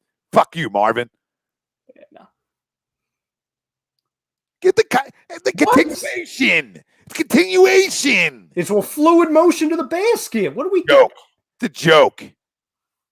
Take it, Tobias. No, get it inside. Get it to him. Take Marvin Bagley to the fucking shed, please. That's not the shed. Good rebound, Benny. Good rebound, Benny. That's the aggressiveness we're talking about. All right, just be up tempo. Hey, now lock a window or door or two. All right, and like a plane door, Really fucking lock her in. That's good defense, even if he makes that. That's good defense, Danny. Good defense right there. Cole, do this. Obviously, you're watching on YouTube. Rewind this stream by 20 seconds, Cole. That way we're not, you know what I'm saying? That way we're not ahead of you. Just rewind it by 20 seconds. So watch us on the delay. Just hit the button. Unless you're watching on your computer, but you can still rewind on your computer. Now Bagley makes a 3. Christ.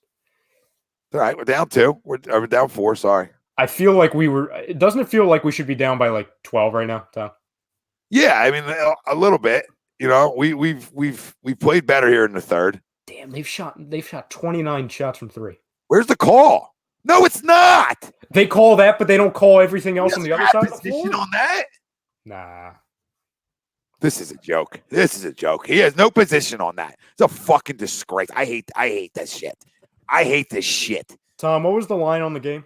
You said you bet on it, right? 5. Sixers were given 5. That's close. But they don't call that on the other side. Call it the other. Exactly. If you're going to call that, call the other ones. My goodness gracious. All we like players talk about. All we ask for is consistency. If you're going to call that, replicate it on the other side, because there was 2 of that on the other side of the floor in this game. At least 2. Hopefully we're not. I said hopefully we're down less than 5 going into the 4th. Well, that looks like it's going to not going to age well. He's out of bounds. Danny. Thank you. Danny's played good defense here in the 3rd. I'll give him credit. And now what? He was on Barnes there. That was Barnes on Danny. Yeah, I agree with you, Marquise. All I wanted is a dub. I didn't stay up all night for an L. Nah, it's true. Ted says it's Tim Donahue. Donahue calling the game. Got money on it. Take him to the friggin' house, Joe. I mean, you got to finish a layup, please. He's getting pissed off. I love that. They call a foul there? He's got, has to be a foul. Good work. It's all right. He's working. Jesus. I didn't think he was going to make any. I mean, he didn't make any of them. No, he looked like Dwight. He's looking like Dwight tonight at the rim. Yeah, he just needs to go to the line, hit these. What's he got now? I'll pull that up. I'm going to also look at Bagley's fouls because I feel like Bagley has at least 3 fouls. Yeah, because he had 124 seconds into the game. Yeah. 3. I don't know if the ESPN app is updated, but it's at least 3. I feel like it should be more than that though. And then Joe, he is up to 14 points for the game. And he's been to the line 7 times. 7 times at the line. Still too low.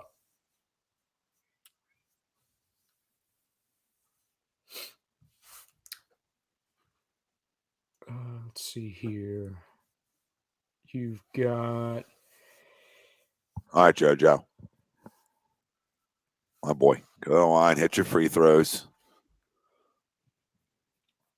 Yeah, get him out for a little bit. Get him a breather. You need a second unit to play well.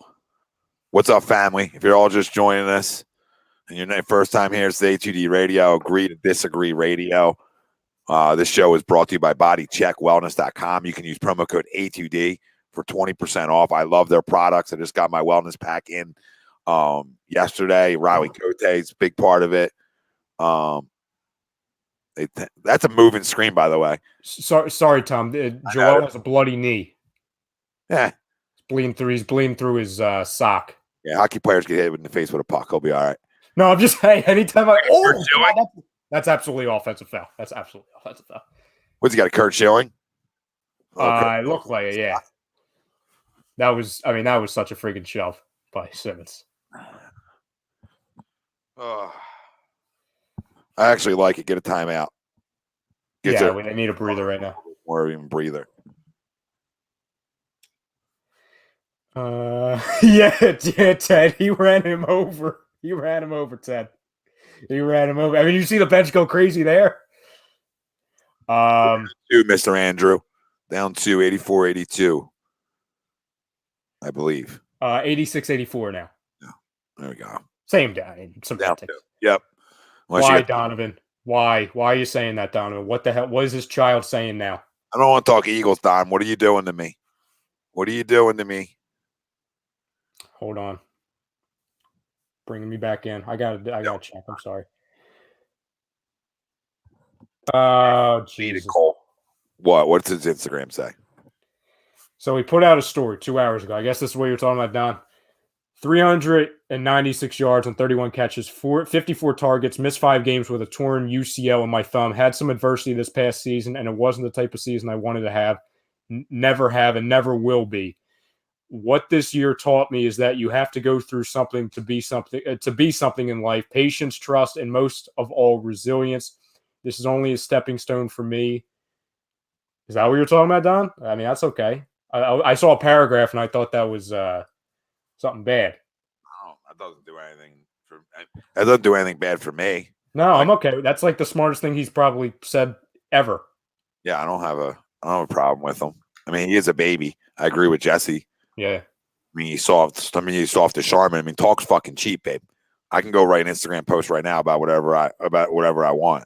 So I mean, talk is cheap from a guy who talks a lot. All right, talk is cheap. Production's a whole nother story. All right, I don't need your fucking stats. I can go anywhere and get your stats. I mean, honestly, when I saw that, Tom, when I saw that, I thought it was like I expected the worst. You know what I'm saying? When I see that on the story, That's writing a book. yeah, I'm thinking to myself, I'm like, what is he saying? Is he taking shots at the fan base again? Is he talking about Wentz? Like I was ready to go scorched earth, but I'm pleasantly surprised so far. He blocked us. I think he unblocked us on Instagram. Joe's going to the locker room. Jesus, do we really have a shilling game right now? Got this.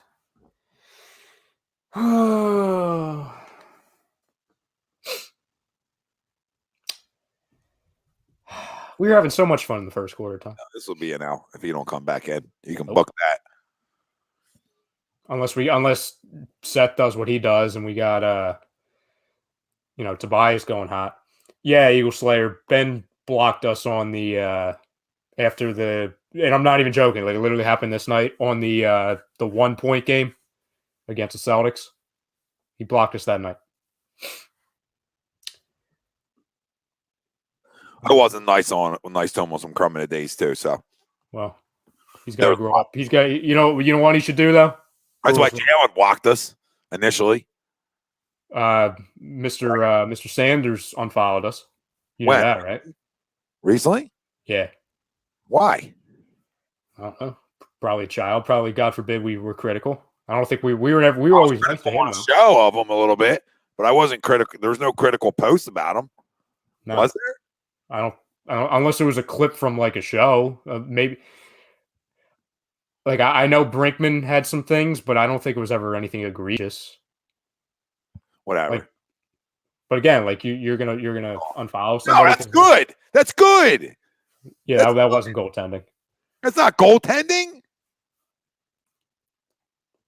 Yeah, I mean I'll double check just so I'm not fake news. But Did they go to a replay on this? It's not goaltending. No. No way. They can challenge it. Doc. Challenge it, Doc. Challenge it. Don, that's a great question, Don. He says, how tough is the Philly fan base? I mean, I don't know. I mean, going back to yesterday's show, Don, I mean, people trying to say that players got to be quote unquote Philly tough, which, I mean, Tom and I are two big Philly guys. We're all big Philly guys. I don't know what Philly tough really means. I just think it comes back to energy and effort. You know what I'm saying? If we expect you to, these players are bitches. I'm sorry. Like, this is some of the softest shit I've ever seen. Like, they can run around, talk about winning MVPs, talk about all this other shit, and then you're critical of them, and they unfollow you. Like, what, dude? You guys are the ones running around saying whatever to think whatever the hell you want to say. that's not an N1. What are they doing? How is that an N1? Oh, maybe it's not an N1. I don't know why it stopped like that. Really? They're calling that? Well, they took 2 points off the board. Doc should have challenged it. I put this on Doc right now. Then 2 points were big because they went down and got a bucket right after. You know, you could have changed some things a little bit. You got to challenge that. It's an easy 2 points. You know, that's a 90-88 game right now. You know what I mean? Just remember them 2 points. I haven't been critical of Doc all year, but just remember them 2 points. But Don, you know, to Tom's point, I think, you know, some of these athletes, not all of them, a lot of the, you know, a good portion of the athletes understand our mindset, and those are the ones that, you know, we appreciate. Not that we don't appreciate, you know, the other guys, but it's like, you know, I think some people don't understand that, you know, us in New York, we're the loudest, you know, two of the loudest fan bases in the country. So when we're opinionated about something, you're going to hear it, whether it's justified or not. And sometimes it's not justified, but the whole Northeast corridor. Yeah, true. Yeah, Boston in there too. Yeah, that's true. So I think when you look at that, some people can handle it, some people can't. And I think at the end of the day, if, you know, when you look at a Simmons or Joel or Carson for some things, or, you know, the guys or Harper, even though I know people are still in the honeymoon tour with Harper, it's like, if we expect you to be great, we want you to be great, and we ask you to be great every single night. And then you've got the kind of fans that are just going to be not happy with anything. But it's the way it is. And I know fan wise, and I would think player wise, I would rather be playing for a city that cares instead of a city that is indifferent with it. So you can't have it both ways, unfortunately. This is the perfect example because a guy like Brandon Graham was a guy who accepted the media and was able to have a thick enough skin to be able to continue to worry about himself and get better as a player and not let the media dictate what type of player he was going to be. Okay. Mm-hmm. And this is what I'm going to say, dude. I'm sick and tired of the blocking. I'm sick and tired of the woe is me. I'm sick and tired when you don't produce and people are critical of you, then you should go play in a small market. Okay. You're not built for big markets, and there's a lot of them. Okay. It's not just here when you talk about the National Football League. I mean, there's big markets everywhere. Okay. So no matter where you're going, I was looking at today, Seahawks fans on Russell Wilson's post, they were saying, get rid of them. We don't want you here anymore. It's not the O-line's fault. It's your fault. So, I mean, you look at it, there's a lot of idiot fans in every fan base. So are all Seattle Seahawks fans idiots? That's another tough place to play. Like in the NFL, like honestly, everywhere's a tough place to play, especially if there's expectations. And especially if you put expectations on yourself. You said MVP. You know what I mean? And struggled. Jalen, you got woe is me early on with the fan base. You called the fan base out and then struggled. So, I mean, I'm tired of these little fucking, these Thundercat athletes that think they can say whatever they want and then not live up to potential and then crush the media or unfollow people that are like us that are agenda free and like, wait, we can't say anything bad about you? Like, we crush a quarterback here 24/7. Not here, but in general. But we can't say anything bad about any other player. Fuck out of here. And especially, and this is not like a commercial for us because I know a lot of fans are in this category. We're never going to say anything personal here. You know what I'm saying? Like, so it's not even like we said anything personal about Rager or Simmons way back when he had the 1 point or Miles Sanders this year. We've never done that. Anything we're going to say relatively critical or bad about you is going to be on your play, which we know is stuff that you can control. You know what I'm saying? Fumbling a football, saying that you're going to be the MVP and then be an absolute disappointment. Those are the things where we're going to be like, hey, let's get better at this.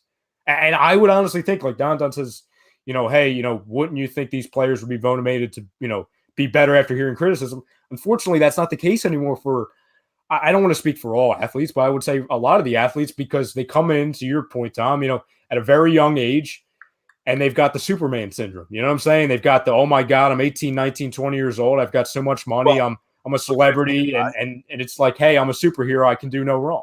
You come from a school like TCU, you're patted on the ass for everything. Yep. Like the fans don't crush you. You know what I mean? So you come here and it's like a wake-up call. And I think young players need to learn how to deal with that. And they do over time. But young players have a problem with, dealing with criticism because they only want that. They only want the praise. Come on, Ferk. It's fucking Christ. They're free. Joel's back. Well, that's good.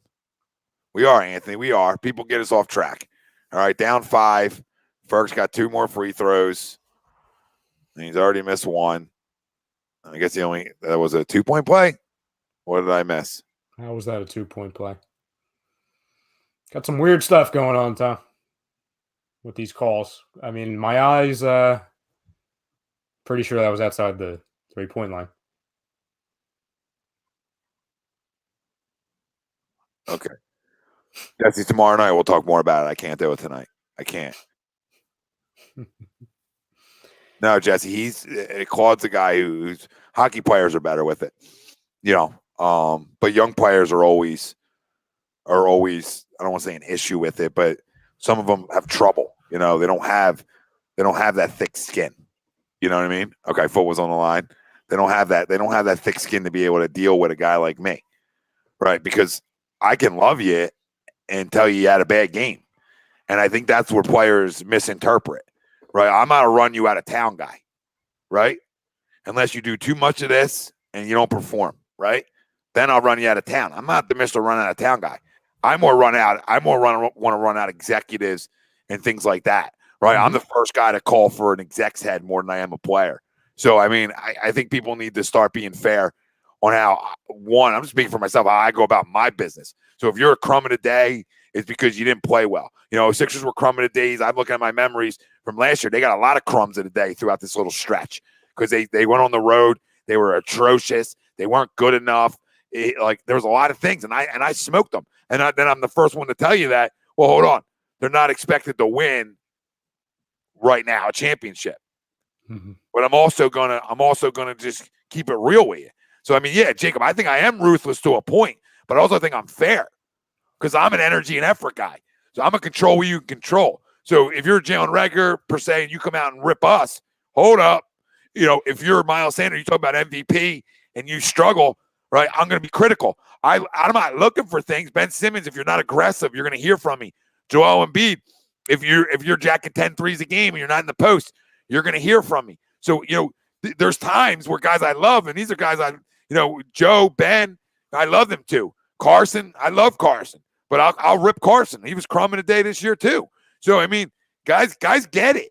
Guys get it. I don't know why I can't be critical and still love you. I don't understand the generation softness that, I'm a coach at heart. I'm a coach. I'm critical of my players in the moment, depending on what age, you know what I mean, at the time I have. But you can be critical. I'm not critical like I am a crumb of the day.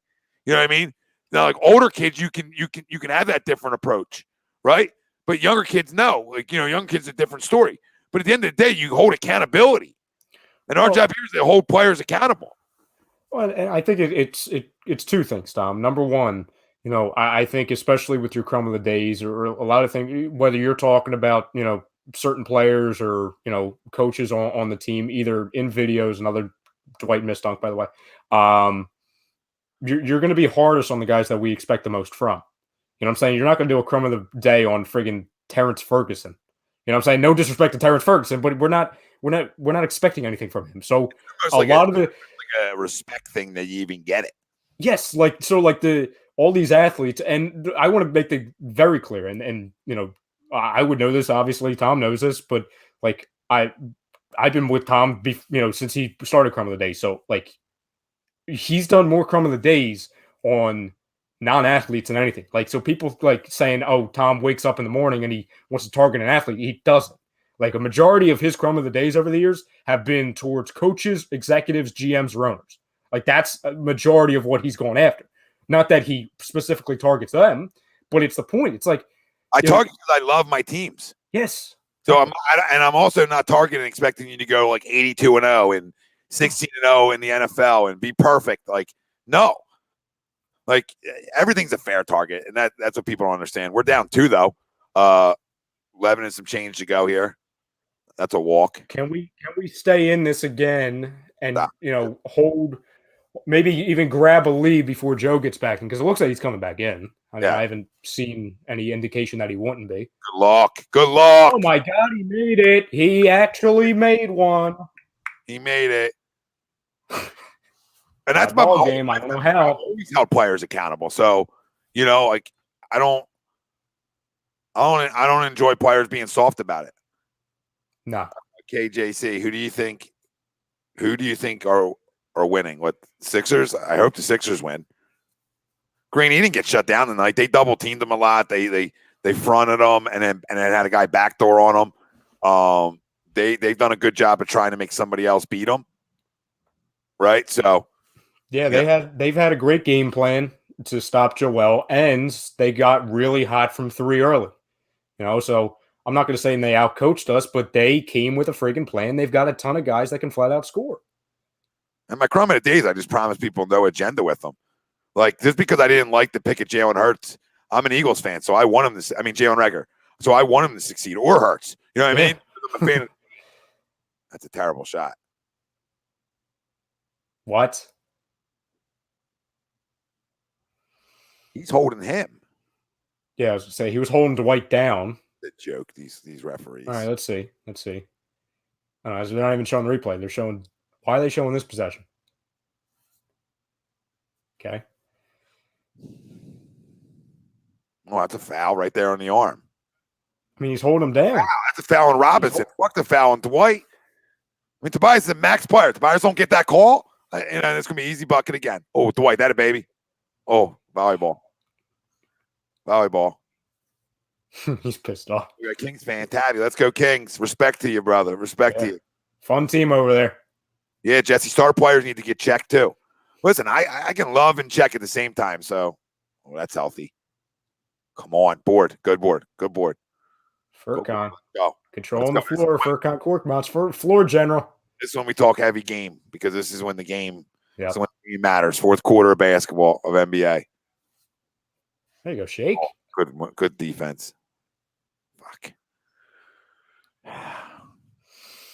It's a little too sloppy. A little too sloppy tonight, Tom.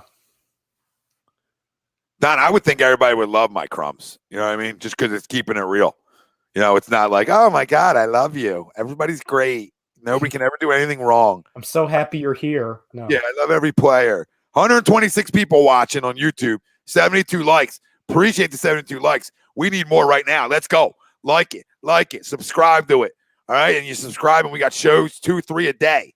That's a walk. Ooh. Walk, first off. That's a walk. What was that call? Goaltending. Friggin' kidding me.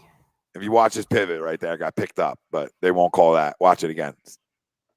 If this is it. Yep, walk. Oh, yeah, he's gliding. He's freaking gliding. I'm here for the people. I was a great referee. Yep, that was in real time you called that, Tom. Come on, Shake. Shake. Can we make a friggin'... Can we get Joel back in here, please? Good block, Dwight. All right. Dwight heard me. Oh, they heard me too. Here comes Joe. Get all your starters back in. Yeah. I mean, it's freaking. I feel like Fox has played the whole goddamn game. I mean, get down for 5 seconds. Come on, 84 likes, 125 watching. Get us over 100. Yeah, let's go. Get us over 100. Help us, because we're here for you guys. I love this item. The process. Fourth quarter, Joel loading. Let's go. What's that? What's this? If they call a friggin' foul on that, I swear to God. Marquise, you're right. These refs are the same refs in the Super Bowl. Yeah, but remember, Marquise. That's not why the Chiefs lost. O-line's important. We're down 4.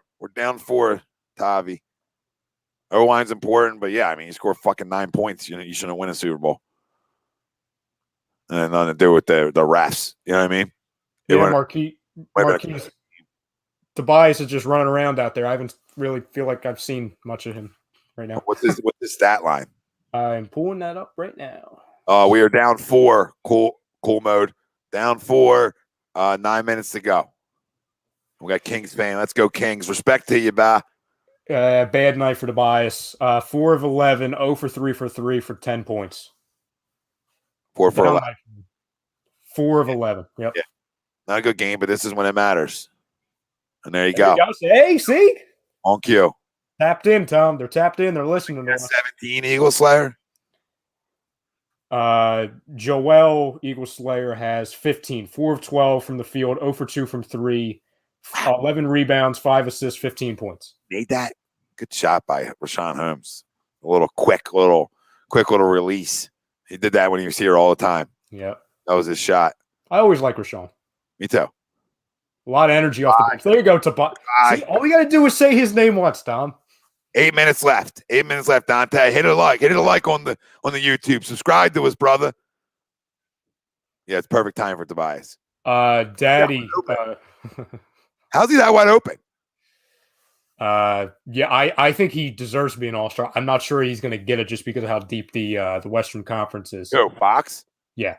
Yeah, he'll be an all-star. I hope he is. Come on, Ferk. Fuck. Missed it. Yeah, well, they need to step up, Joshua. I mean, Joe stepped up all year. You know what I mean? Yeah. There you go. All right. Marquise, yeah, this is when you really gotta get palmsy, I like to say. This is when you win games in the NBA in the fourth quarter. So give it to Joe. Go down, go to the line. We need him to get to the line. Come on, look at that friggin' pass. I still would have went to a 2-3 zone at some point to try to slow down them getting to the bucket. But the other thing is, that 2 points right now, it's a tie game, remember? So remember that 2 points. That circle. I hope it doesn't come down to it. There you go. Boy. Let's go. Boy. Okay. Go to work. Go. All right. You know, things open up when other guys start to score, though. A little open up. What up, Jimmy? Flight Zone every Monday night, 9:30, A2D Radio. Thanks for watching, Josh. Appreciate you, too. Yeah, appreciate you, Josh. Hopefully we try to give you something different when we can, and there's no shows lined up, and we can come on and give you some live reactions. Need them both here, Joe. Need them both, baby. Future Sixer legend, Harrison Barnes, back in the game. Yeah. Listen, we'll get coming down the stretch. We're coming in for a landing. Hold on, Alva. Hold on, fam. Hold on. Fam. Windows and doors. Lock up windows and doors. Back in 7 minutes ago. Ferky, good run. Good run, Ferk. Good run. It's a good effort run from him tonight. I'll take it. I'll take it. He let everybody know he played tonight. You know what I mean? In a good way. So process. I hope so, process. We need him. Don, isn't every street Holmes got 5? Holmes got 5? Really? Damn. Wow. And Bagley's got, what, 3 still? Yeah, I think he's still on 3. Tie game, man. Tied up. Joel's got 17 now. Not even his best game. He still got 17. So somebody else got to step up. Tobias is up to 14 too, which is solid. We need these two. We need those two to go to work and play some damn defense. Too easy. Harrison Barnes just went to work on Tobias. Down 2. Ben's got to go to the bucket. Now they got Harrison Barnes on him. This is what you do. Oh, he fell. It's not travel. He fell. Shut up. Ah, boy. As long as you want the rule. It's the rule to fall, okay, right? When you fall, as long as you don't go this way and roll, you're fine. You can slide on a fall as far as you want. That's not a travel. A slide on a fall is not a travel. It's what you do after your slide. Look at him. After the slide, he's already on his side when he's sliding. Yeah, he's not moving. There's no. It's great to keep it in the moment and not panic. But let's go. It's a good look. See how they're fronting them, guys? I think TTP and Marquise were talking about it earlier, too. They're fronting them, and then they got somebody on the back door. So they're making it. You got to make it. Christ. Okay? But they have somebody on the back door. It's hard. It's hard for him to get the ball tonight. Good block. Oh, that pass? Come on. Can we defend? Come on now. No. Get it. Yes. Good board. Here we go. Calm down. Like Matisse might got too much run here. Take it, Ben. Take it, Ben. I don't like it. 3 ball. I love it. We don't like it. We love it. We don't like it. We love it. But you do it on purpose. I hope things go the other way. I do it on purpose. Force a timeout. See, 102.99. And yeah, a little foul trouble timeout. Little update brought to you by Specialized Physical Therapy. Final web specializedphysicaltherapy.com. Yes, Tom, I know how to still do that. Let's see. Marvin Bagley, he has 3 fouls. Rashawn Holmes, 5 fouls. Buddy Hield, 4 fouls. So we got 3 guys in foul trouble going late. Come on, 95 likes over on YouTube. Come on, fam. Get to 100. Come on, get to 100. 151 of you watching. Let's see the subscribers if they've gone up. Let's see if people have done their job here. Done their job. Yes, they have gone up. So keep doing it. Keep doing it. Keep subscribing. Keep hitting the like button. Let's go. Eagle Slayer. Anybody who thinks we're ahead, what you can do if you're watching on YouTube, hit especially if you're on mobile, rewind the stream by 10, 20 seconds. That way you know what I'm saying? That way it evens out a little bit. That's what I would recommend to you guys. No, go check out our doc though. Burlington and Cherry Hill locations for sure. And then like we said, this one's brought to you by Body Check Wellness. Give you a discount code or a promo code, however you want to say it, A2D. You get 20% off at bodycheckwellness.com. Listen, I take their clarity and focus.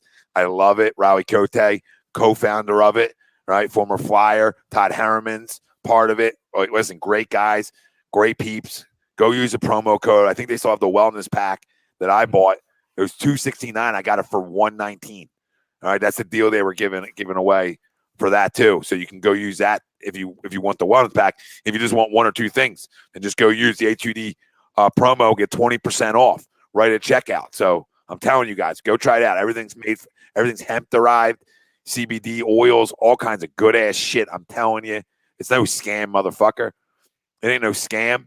You ain't here scan. You've been doing this shit for 6 years longer than motherfuckers even knew what podcasting was and live. BodyCheckWellness.com, promo code A2D. No scam. I take their product. I'm not going to preach anything on here that I have not taken or been a part of. You understand? So you're never going to hear bullshit from me when it comes to advertisers. I don't bring on any bitch ass advertisers. All right, it's real people that are doing real shit and a product that I can stand behind. All right, I'm never going to promote a product like if a car came in. I'm not going to promote it unless I drove it. Right, same thing here. I ain't going to promote it unless I took it. So we're up to 109 likes, by the way, Tom. Let me refresh. 109, yes, sir. 163 watching. Let's go. And Jesse, it does work. And all their stuff. The good thing about it is THC free. Yep. So for anybody that has to worry about drug tests of any sort, it's THC free. So it helps the body. You know, I got the hemp roll on for like a sciatic. I feel like I could play one-on-one against anybody right now. Right now, who wants to play one-on-one? Houdini, he's playing okay. I think Ben's played okay. I have no really problem with Ben tonight. He's been aggressive. The only I think time we took not a shot at him, but we had a problem with him was the one time he missed that real easy shot at the rim on Fox. Yep. Yeah.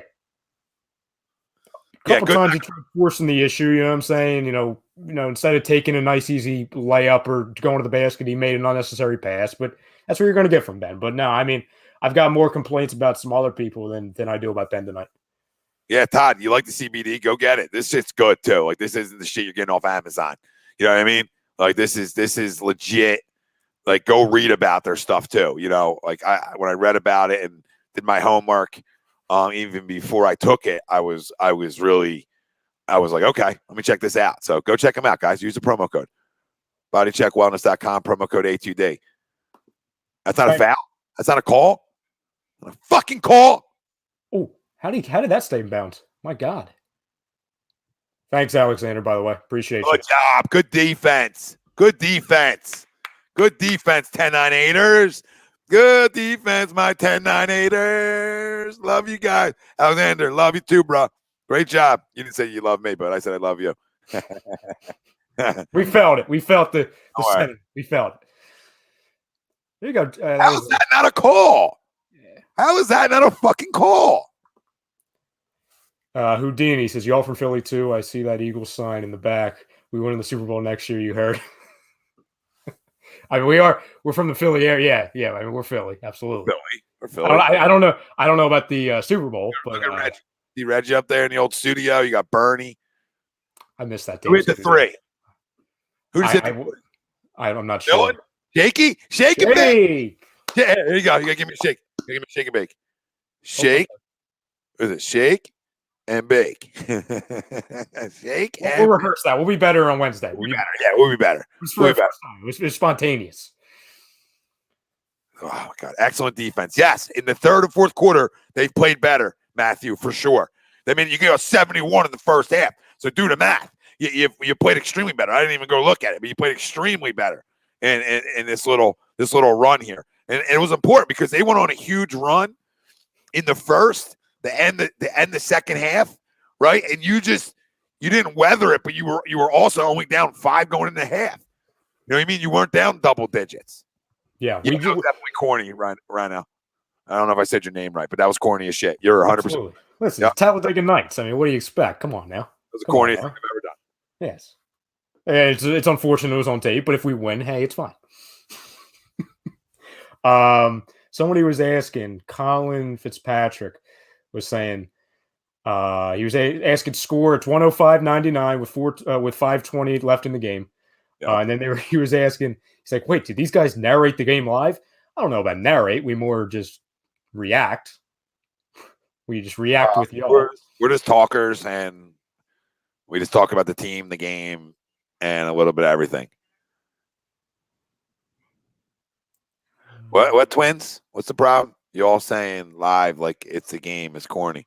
No, it's live reactions to the game. So I don't know I don't know why that would be corny. You know, you guys don't want to talk sports. You guys don't want to talk twins just playing. It's all right. Play away, babe. I love it. I love you guys. I love you guys for just tuning in. You know, even if you want to get mad at us. Stop the count. What are the Sixers game? Yeah. Get out of here. We're to win. Stop the count right now. Get out. Get out.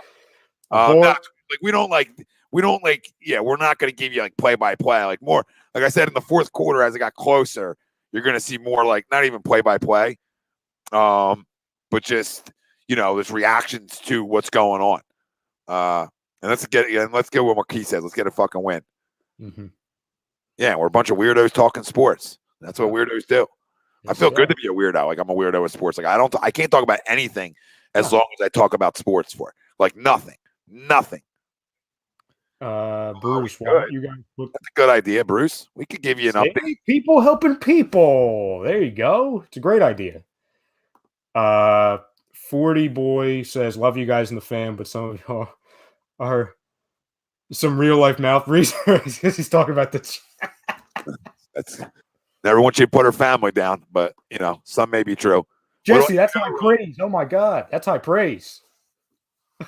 I'm zoom off. Might zoom off. Damn. I don't know. Damn, I'm hosting the show and I'm Ala. God damn. I mean, disrespect's real here. The disrespect real, Jesse. I feel bad and I'm Zoom. I feel bad. Good board. Good defense. Let's go. Get another bucket here. 8-0 run over the last 2+ minutes. 105-99. Sixers, 4:40 left. 4:40 left. Get on the ball. Out, boy. Good call. Yep, that's an easy call. 101 call. Chris Dunn, playoff defense. Yeah, absolutely. Ayo says, same on that, Tom. I can talk sports all day. Yeah, my wife's like, you can talk for hours and hours and then not talk when you come inside forever. And I'm like, yeah, I don't know. Like I said, bring up something sports related. I'll get all fired up and then we'll talk more. You want more entertainer conversation? Tell me Joel Embiid's not good enough. You know what I mean? Tell me trade Ben. Bring up Zach LaVine.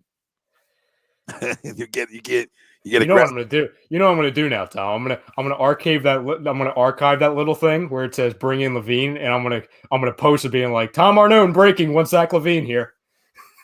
No, I'll fight somebody. Thanks, Alexander. Says Alexander, if you didn't subscribe yet, do it, please, for us.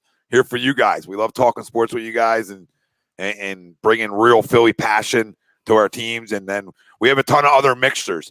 Like we have 2 wrestling shows. We have a soccer show. We have combat sports shows. We have a mixture of everything with our Philly sports. Hockey. And we have hockey. So we have like dedicated shows. So we have everything for the people, babe. And we continue to add. There's added 2 more Philly sports shows. Not only in the flight zone that goes off Monday at 9:30 with Jimmy and Evan, but then Saturdays you're gonna have Philly the podcast, our guy Joe Castro. So you're gonna get more Eagles stuff there. So we just continue to add. You're getting to a point where you're gonna have a 24-hour stream up in this bitch, and not just 24 hours, some goat ass shit. Because listen, I think I'm pretty good at what I do, but I feel like I got a really good group of guys that are pretty good at what they do. Some of the guys suck, but 98% are great. You know what I mean? 98%. Like on air. Like some guys suck on air, but 98% are great. 98%. It's a great number. Not everybody's going to be perfect, Rye. Everybody's going to be perfect.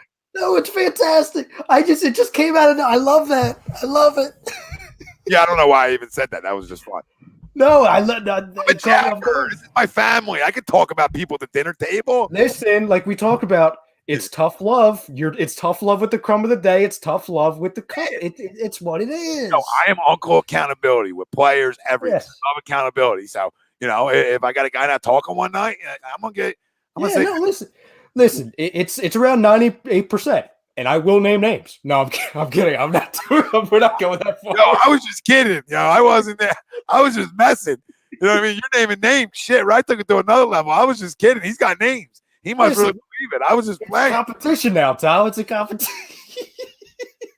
Justin, I am extremely excited about Philly season just because I love fucking Marvin Bagley, you cocksucker. Now he hits a 3. That's all right. We're up 5. 4 minutes to go. TTP. Some of you guys suck. Listen, it's late night. A lot of the guys aren't watching. Go, Joe. Let's go, baby. Let's go, Joe. 21 on a night where they tried to take him out of the game. Think about that. 21-14, and they tried to take him out of the game. Ted, what are you talking about, Ted?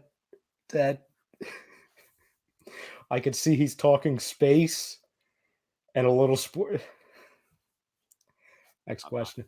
I'm not. I'm pouring a Marshawn Lynch. I'm just here so I don't get fined. I'm not saying that anything that I do with anybody. Good luck, Joe. Good luck, Joe. Hey, good looking at the bias 3. Great look, Joel. Don. He says, "Is this about Ralph?" No, it's not about Ralph because I've told Ralph to his face. We've told Ralph to his face that. No, it used to be Ralph back in the day when he was in the shell. Yeah, we never talked, but that was really because Zach was. You thought I was. I'm a high volume shooter, but I mean, Zach was like, James Harden on steroids. At one point. A little whirling dervish. Oh, come on. Good move. Come on, Benny. Okay, great rebound, Ben. He missed that. What the hell? Oh, my God. Did he lose that? That just slipped out of his hands. Don't hit this. 112, 107 for the guy asking. That's such a big swing. Damn it. He lost that. Slipped out of his hands. You're right, TTP. Noah is the GOAT. We love having him back. Well, I mean, calm down. Tay. You know what I mean? No, Noah's in his own category. More of a baby goat. Like, I don't know if you can compare him to goats because I'll fucking run circles around Mr. Eaton too. So, and I love him to death. I've been doing this with him since the start of this. All right. No, Eaton was one of the first guys that did agree to disagree with 6 years ago. And agree to disagree you can catch every Sunday because A2D stand for agree to disagree. So it was the flagship. Noah's goat. He's goatish, but relax. Noah's in his only category because he's the only guy I think in the history of the world. I mean, I've said this before on the show. The most interesting man in the world commercials, the Dos Equis commercials. That is Noah Eaton to a T, because he is the only person I've ever met that can go from screaming bloody murder about something to 2 seconds later being passed out on the couch. Yeah, there's been shows in the past where he literally has fallen asleep on the shows. Now, Kev's a good guy, Don. Yeah, he opted out of his deal. A little something else. It's all right. Still like Kev. Kev's good people. So, I don't get on people if they leave here. If you want to leave here and you're eating, I say to eat your own because this is big. This is going to be big boy shit. We're big boy shit in Philly. We're going to be big boy shit national. So stay along for the ride.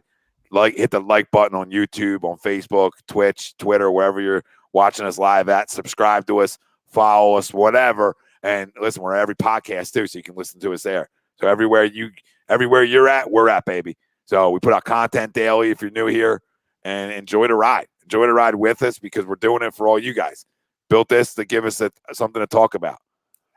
Give us a platform to talk. I'm trying to do two things at once. 40 boy, smash it. Come on, D up. We got Sergeant Smackers Board. Saying I've got the Kings +3 and the under 232. Again, +3 because I thought they were -5 on my. They were getting 5 on my end because I got the Sixers. You notice it's going to come down to that, babe. Yeah. Where's that call? Oh no! Oh no! Oh no! Oh no! Oh no! No! No! No! No! No! No! No! No good! No good! No good!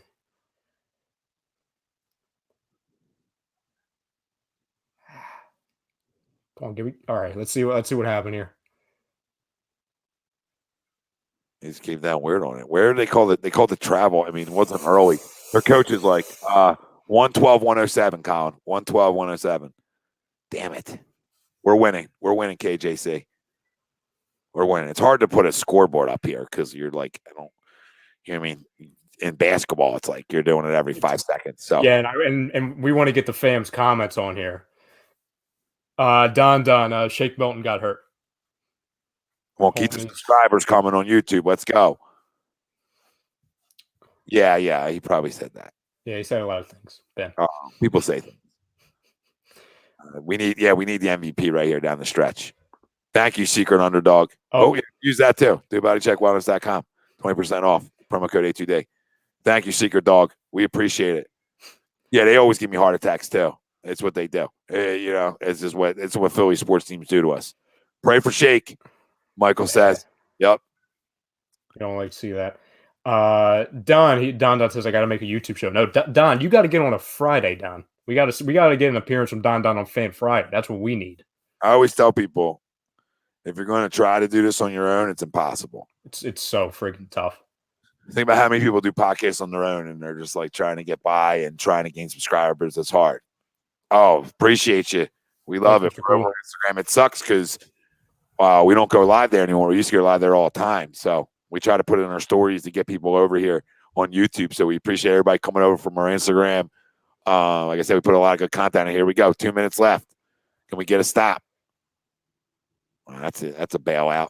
Yeah. And fam, if you haven't checked out, especially all of our social medias, Facebook, Twitter, Instagram, TikTok, all of it, but especially Instagram, go over and check it out on Instagram and give it a follow for us. We appreciate you. We're on the borderline of 20,000 followers over there. So right there, yeah. Facebook, we're over 50,000 plus. So we're about to be at 60 on Facebook, which is cool. Thanks, Humbled. Appreciate you. And to score at least 20. Yeah, I mean that'd be great. Good day. Fantastic. Get that rebound. Go board. Take your time now. That's great defense on De'Aaron Fox right there. You know, length comes into play. It's good length right there. It's good length, as the ladies say. That's some good length. I like his length. Get in the ball. Go eat. Go take Rashawn Holmes to the shed. Now they double him. Good move. Good move. Good move. It's not a travel, dude. Get the oh my God. Hurry up. Yeah, I was gonna say there's contact. That's not backcourt. No, it's not backcourt. Gotta go though. All right, take it. Come on now. Take it. It's a foul shot. Get the roll one time. Let's fucking go. That's my fucking MVP, motherfuckers. They tried to take him out. They doubled him right there. They've been not right there, but they've been doubling his ass all night. Still get 23. As Mark Zumoff would say. Wow, you are ticky-tack this way. That was bad. Yeah, as Mark Zumoff would say, he turned garbage into gold. Yeah, that is a Kobe, baby. Rest in peace, Kobe. Yeah. Rest in peace. Love Kobe. Love but that's a 7-1 guy freaking moving like a point guard. Like a 2 guard. Is that 2 guard? Yo, 186 of you watching on YouTube. Hit that like button for us. Subscribe to us. Come on, baby. Come on. My heart's racing too. He missed that. De'Aaron Fox, that's his only weakness. He's like a 75% free throw shooter, which is unacceptable from a guard. That's my only criticism, and that's my son. But he should never be missing. What up, Lord? He gets Lord, there you are, Lord. Every Saturday with the boys on Kicking It Stateside, yes, the best soccer show in the business. You know, I'm not Mr. Soccer, you know, but I defer to the peeps like Lord Brian and Adam. They know what the fuck they're talking about. Simple as that. Sir. Josh to the seat. Yeah, Joshua. We are sick. We're filling up. Called a tech. Excuse me? They call it delay game because we change positions in the lane when you're allowed to after the first shot. 1:40, 108, 1 minute left. And if you got the 5 or the 4.5, oh, that's where I'm at. I need a bucket. He was going to make this, so it's going to be a 5-point game. I just need a bucket because you keep the lead, they're going to be fouling. A Seth Curry 3, Tobias 3, a solid shot from Joe and an N1 that makes us feel real good. But again, I'll take a layup or a dunk. No particular, as Zumoff would say, we are in no particular hurry, and we're doing Akaben. Akaben has been initiated. Hey, so I always say, like, I don't care. Go hit 2, and if you don't hit 2, you just better hit 1 right now. You better hit 1. We can't do the 2 makes it a 3-possession game, right? 1 makes it a 1-possession game. I mean 2. You want a 3-possession game, obviously. You know, with under a minute left. First one, good. Love that, boy. That a boy. I love this. A bunch of the fam, they're giving us betting updates. Got the bettors in here. I love that. I got Sixers, baby, for a good chunk. Not like, you know, not mortgage chunk. Couple shekels. Couple. Yeah. Hunter cut. Honey cut. Okay. There you go. Yeah, nothing wild. Feeling good. Get the road trip started. You know what I'm saying? Okay. It's all right. It's all right. I got to D it up. I still don't like that it's 2-possession game. Nope. Because I would have made it a 3, but good defense. Oh. And 1. 115, 111. Ray from DC. Oh, that's not what you want. Is he, Ted? I want to see this replay. Okay. Yeah, You got a little arm. Little hand action. See it better from here, maybe. Ted, is he?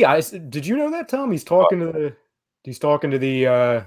Is he? Nice. He's been doing that a little bit, more and more. Barron's got Sixers 250 minus 4.5. Missed it. All right. No particular hurry. No particular hurry. Get over the line. No particular. How about you? Don't give that ball up. I don't like that. Okay. Good. Hold it.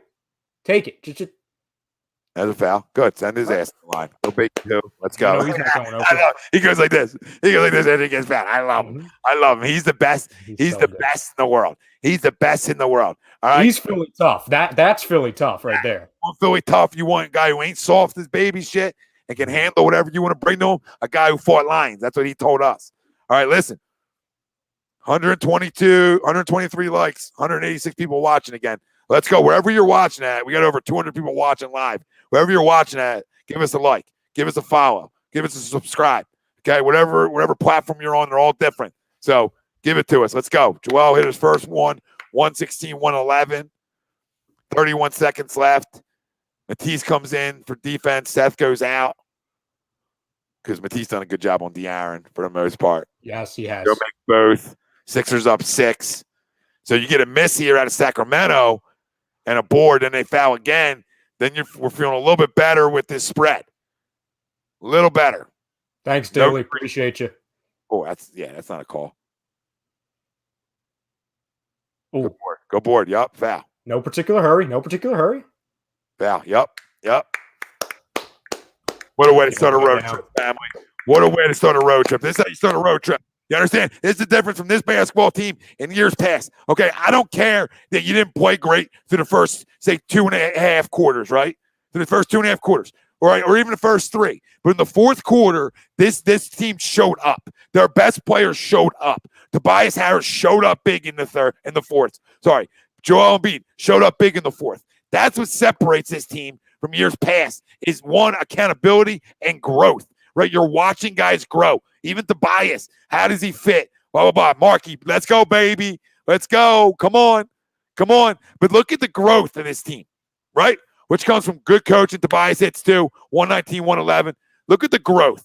Okay, Joel Embiid could since they were doing things to him, which he's not used to, he could have shut down the night. But he kept working. He kept fighting through double teams, right? Made good looks, made good decisions. Okay, you got great bench production from Shake. Corky played well off your bench. All right, but your whole starting lineup again, productive. And I'm not even looking at the stats. But in the biggest moments, you're too big. We talk about who are the closers. Yes, I've been trying to tell people, Joel and Tobias. Don't tell me Tobias isn't a closer. He's showing you again tonight in the fourth quarter. That's closer material. And Tom, you're spot on, Tom, because the last time it was going into the fourth quarter, we were talking about two guys that needed to wake up a little bit. Everyone was asking, what's Tobias and Embiid doing? Tobias had 10 points, Embiid had 14 points. In this quarter, and at the end of this game, Tobias Harris right now is 22 points, which is exactly his average. To where even in a horrible – I mean, he was having a horrible night through 2.5 quarters. He ended up going right around his average.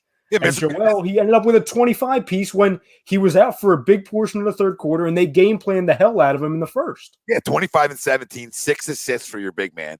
Tobias Mr. Consistency with 22 or 23, and then Seth with 22, which is big, right? Then you get that third scorer. And then I don't think Danny wasn't in double figures, but Ben is. So, you know what I mean? You're getting 4 out of your 5 guys in double figures. Wow, that's deep. Damn, that's just. Let's go. Cover, talk. Lock. 1, 2, 3, 4, 5, 6, 7, 8. 1, 2, 3, 4, 5. Sixers. Andy Ritter. Sixers. He says, y'all are still going. Glad I didn't miss it. Hope it was a good show, fam. Thanks, Andy. And for all of our wrestling junkies, whether you guys have been watching for a while or if you just joined us for the first time, Andy Ritter. Well, you got big interview tomorrow night on Lazy Booking, special airtime with Nick Aldis, big time star in the wrestling industry. Make sure you check that out. And then next week, wrestling legend Larry Zbyszko coming up. But you also got Andy, and Andy's going to be on the show tomorrow. But you've got the wrestling shows usually on Tuesday nights and always on Saturday nights. So like Tom was talking about, we're big Sixered up right now. We're big Phillied up, but we've got a little bit of everything for everybody. We got national, we got Flyers, we got overall hockey, we got overall sports, UFC, we got Philly stuff, we got everything. Everything. Yeah, Josh, it's over. Sixers win 119-111. 1, 2, 3, 4, 5. Sixers 10, 9, 8. Your 76ers. I love it. I love it. Clap your hands. It feels so good to have a good basketball team and a damn good one in this city, because this is a basketball city. I'll yell and scream from the rafters about that one, because at the end of the day, this is a team last year is not winning these types of games on the road. You're 18-7. You're what, 2 games over 500 on the road now, right? I believe. I think so. So you're over 500 on the road, which is phenomenal, and we know how good they are at home. This is how you become a complete team. When you can show growth by how you go about your business on the road, right? And to come out on this road trip, which road trips are always tough. West Coast trips are tough. To be able to get the first one, because this is a tough trip. This is 4 teams over 500. This isn't an easy 4-gamer. You got some tough games, and I said 2-2 was totally acceptable. So to get that one right now is to me a great start. A great start in a game that they were at at one point where we felt like they owned us, right? We felt like they owned us for a portion of that game. Mm-hmm. And you're still good enough to come out with a win. You're still good enough to get your big man involved late in the fourth quarter and him impose his will. You're right to buy his big shots. Okay. Matisse playing great defense on De'Aaron Fox late in that basketball game that's not going to get talked about enough. Okay. That's the important stuff that we saw tonight that we haven't seen in the past when it comes to the Sixers, not this year, but in years past. And that's the growth. That's the exciting part of this whole year. Enjoy it. We sat through a lot of bullshit to get to this point, family, and we all deserve it. All my Sixers faithful out there, every one of you deserve this 18-7 basketball team and a complete team, because we stuck through what most people would never stick through. We knew we were losing. We came into seasons expecting to lose. All right. And we all did it for a guy like Joel Embiid, for a consistent guy like Tobias Harris, for a guy who can be a special player and is in Ben Simmons. Right. We did this for talent. Right. We lost for talent. Okay. And we got it. Let's go. It's great. It feels good.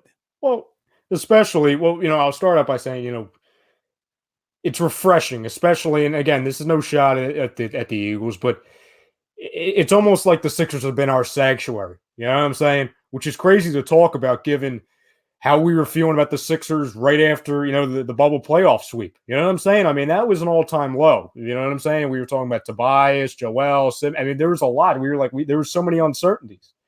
So you looked at it, and it's like, well, damn, you look at the chain of events, and listen, we didn't win a championship tonight. We didn't win a playoff game tonight. We didn't win a playoff series tonight, but you're starting to see the makings of this team again. Now 14-0, undefeated when the starting 5 is together on the court.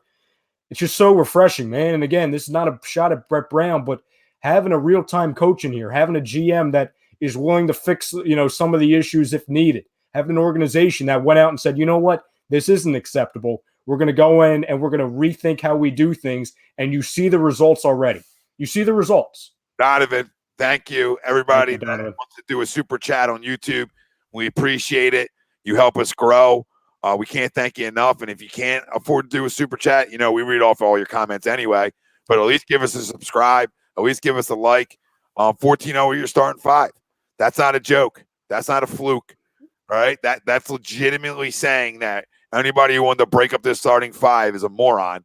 And anybody that wanted to break up Ben Simmons and Joel Embiid and tell me they can't play together is a fucking moron too. So with all due respect to anybody that wanted to trade them and told me they can't play together last year, and I told you they absolutely can, you got to give it time. I think you guys were people that are unfair. So 14-0 is legit.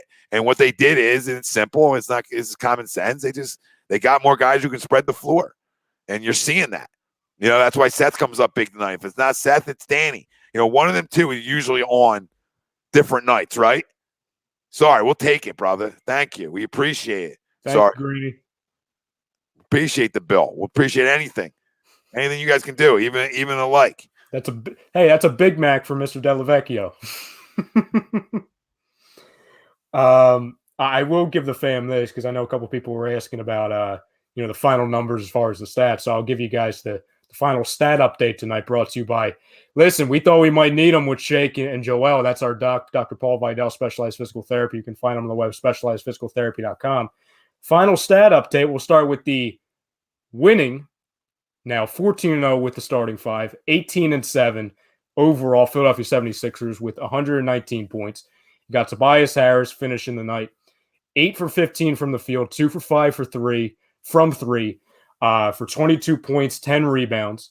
You got Danny Green 1 for 6 from the field, 0 for 3 from 3 with 4 points. Joel Embiid finished with 6 for 15 from the field, 0 for 2 from 3, 17 rebounds, 25 points.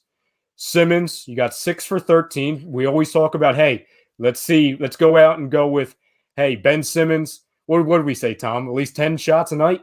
Well, that's a start. Yeah, I would like 12, but I'm okay with 10. You better be in double digits. Hey, 12, 10, either way, we got one more than 12. We got 13 tonight. 6 for 13. That's fine. 7 rebounds, 9 assists with 14 points. We would like to get him. Like a lot of people were saying, let's get him to 20. But hey, we'll take 14 points in a win. He was good enough. Fine. How many rebounds did he have? 7. 14, 9, 7's okay. I mean, when you're getting production, when you're getting 3 other scorers in the 20s, that 14's right where he can be. He can play. He can be more of that area. Okay, but that's because you're getting 3 other guys plus 20. So that's where Seth or Danny becomes so important, right? That one of them two is on night to night, because Joel and Tobias have been the definition of consistency. You almost know what you're getting. I mean, people call this a bad night for Joe. He scored 25 points and have 17 rebounds in this league and 6 assists. It's a pretty good night, even though you air quote struggled, right? Because he's not going to score 30 every night because teams are trying to take him away. The fact that they tried to take you away and you scored 25, it shows you how great of a player he is. Makes sense? That's the point. Tom, what's your guess on because I don't think you looked at the stats. How many times do you think he got to the line tonight? Who, Joe? Yeah, how many free throw shots tonight? 15. It's a great guess. 14. That's and I'll take it for not being able to get to the line pretty much at all in the first half. I'll take that. That's fine. Again, he only, like we talked about, fam, in a down night, he only had 5 shots in the first half, 5 points. So for a guy who started it's unbelievable that in a down night where he really didn't have too much of a presence in the first half, that ended up coming out huge, and with a 20+ point game, 25 point game, that's huge for him. And then Seth Curry. Sorry, Marquis says my partner is Seth. Mm-hmm. Yeah, he kept us in the game early. He got a lot of points early, and then he hit some big shots, I think, in the third for us. Yep. Yeah, I mean, listen, you need a third scorer on this team to step up nightly, and it'd be great if he can. He's not going to give you 22 a night, but if he can give you 15, on an average, it's huge. Wow, Donovan Mitchell just broke somebody's ankles. Holy. Yeah. I love seeing this, by the way. Celtics. Oh my God, he just literally broke his ankles. Yeah, you see him grab. Well, who was that? Video of that. It's Brown, I think his name is. I forget who it is. Not now. Who is it? It's right here. Langford? Yeah, it might be. No, that's not Langford. Who the hell was that? I don't know. Somebody will say in the chat. Another loss for a team in the East. Again, I love it. Don, guess what, Don? Dylan says, I get nervous at the end of the third. We did lose momentum. But it just shows you how we're maturing. We're learning how to win games in the fourth quarter, right? And in the NBA, it's can you win games in the fourth quarter? Grant Williams, thank you, Jonathan. Marky says, salute, fellas. Love the stream. Sixers covered in Utah. Money line now. I can go to sleep happy. Love it. See, double dip. Boston got me because I think they were getting – Boston was getting points. So I actually liked them a little bit, so I took them. But again, you finish, Seth Curry.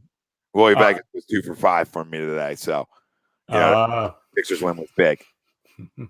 We'll try to get you an update on Shake, Chris. Let us get surfing on him. Now, I think Utah's pretty legit if Mitchell's legit. I mean, he's grown. He's grown, so I'll give him that. I mean, especially since Shaq called him out, which was fucking phenomenal. Yeah, I don't know how I feel about Shaq right now. Tom. What? What's wrong with Shaq? Say whatever the fuck he wants to say.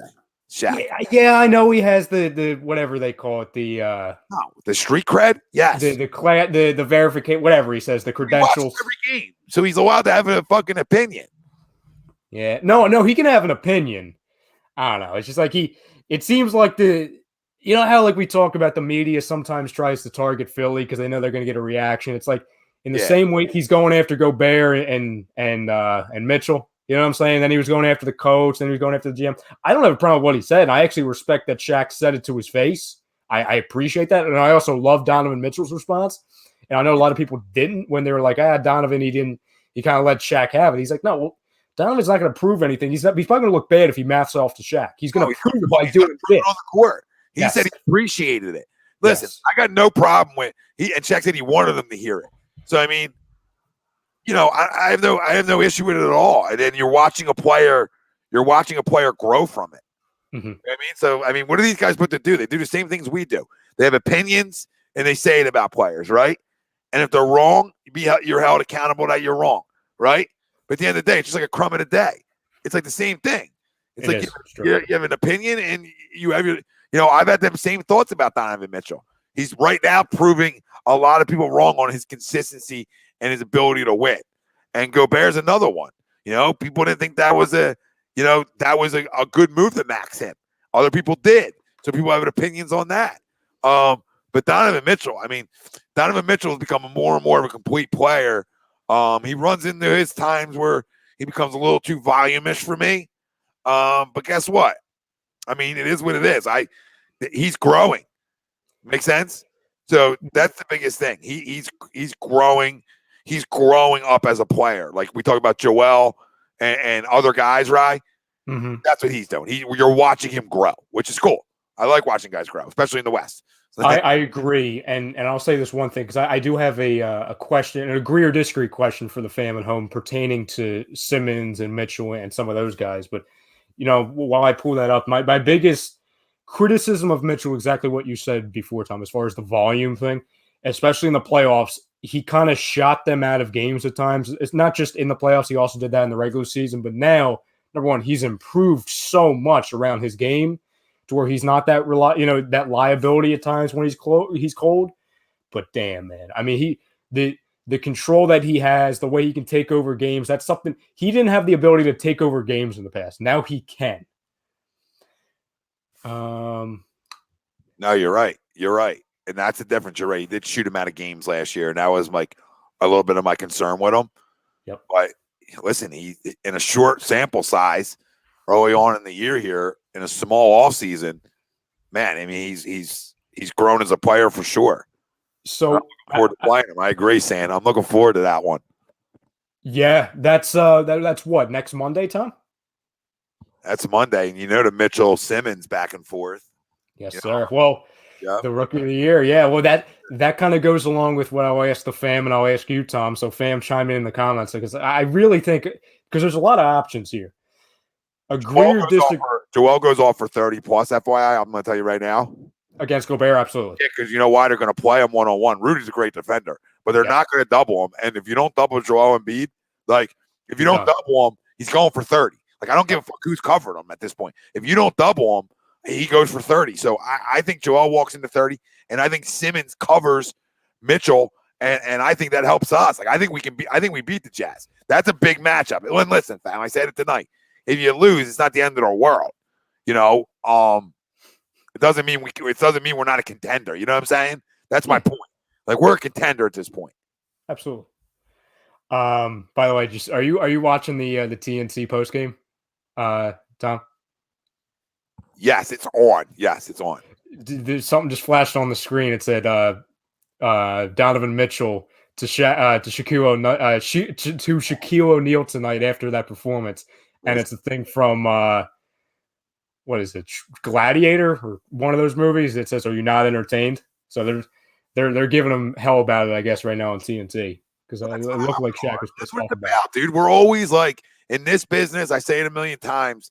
it's okay to be wrong, and not enough guys are willing to admit it, and not enough guys are willing to be critical.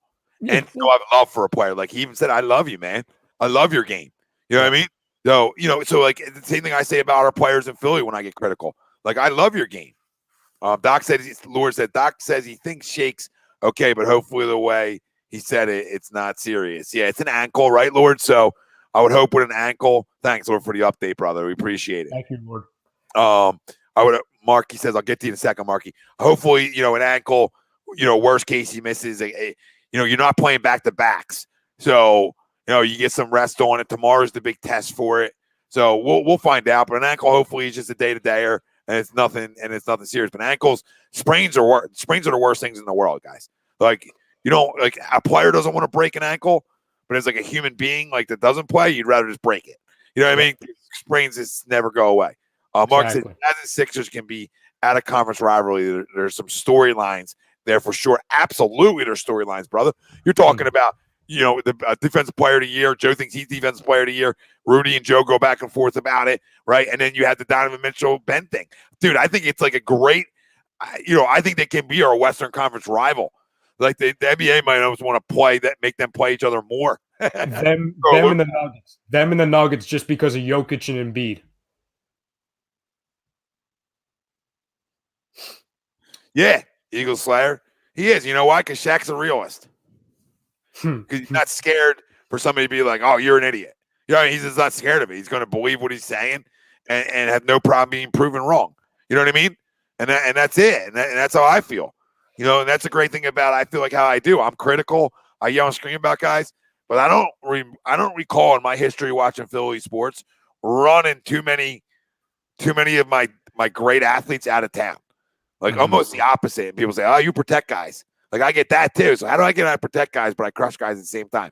Like it doesn't make sense. Like I smoke Wentz, but I say I don't want to trade him, and then people tell me, oh, well, you're a homer for him. You know what I mean? You're a Wentz lover. What the fuck does that even mean? No, I just, I'm critical of him, but I don't want to trade him. Can I have it both ways? People with selective hearing, Tom. That's what Joker, that is. Joker, name an NBA player and an athlete most of the time when they get in the analyst game. See, this is what I like about Shaq and Charles, guys, because unlike other analysts, they really will tell you how it is about guys. Like they have no problem keeping it 120 million%. You don't have to like either one of them. But I say Shaq, Kenny, this is why they're the second best. If we're not talking basketball and they're the second best because they're gonna tell you, all three of them guys, they're gonna tell you how it is. You know what I mean? They're not gonna pull any punches, and I always will respect that, even if a guy is a jerk. Like I don't care about Shaq being a jerk. He's a fucking winner. Kenny, love Kenny, and love Chucks. You know what I mean? Yeah. Stephen A will call you out too, Don. Stephen A's been doing it for years, and older players still respect him even if he has called him out. You know what I mean? So I mean, older players get it, dude. They can handle it. That's why they're doing it.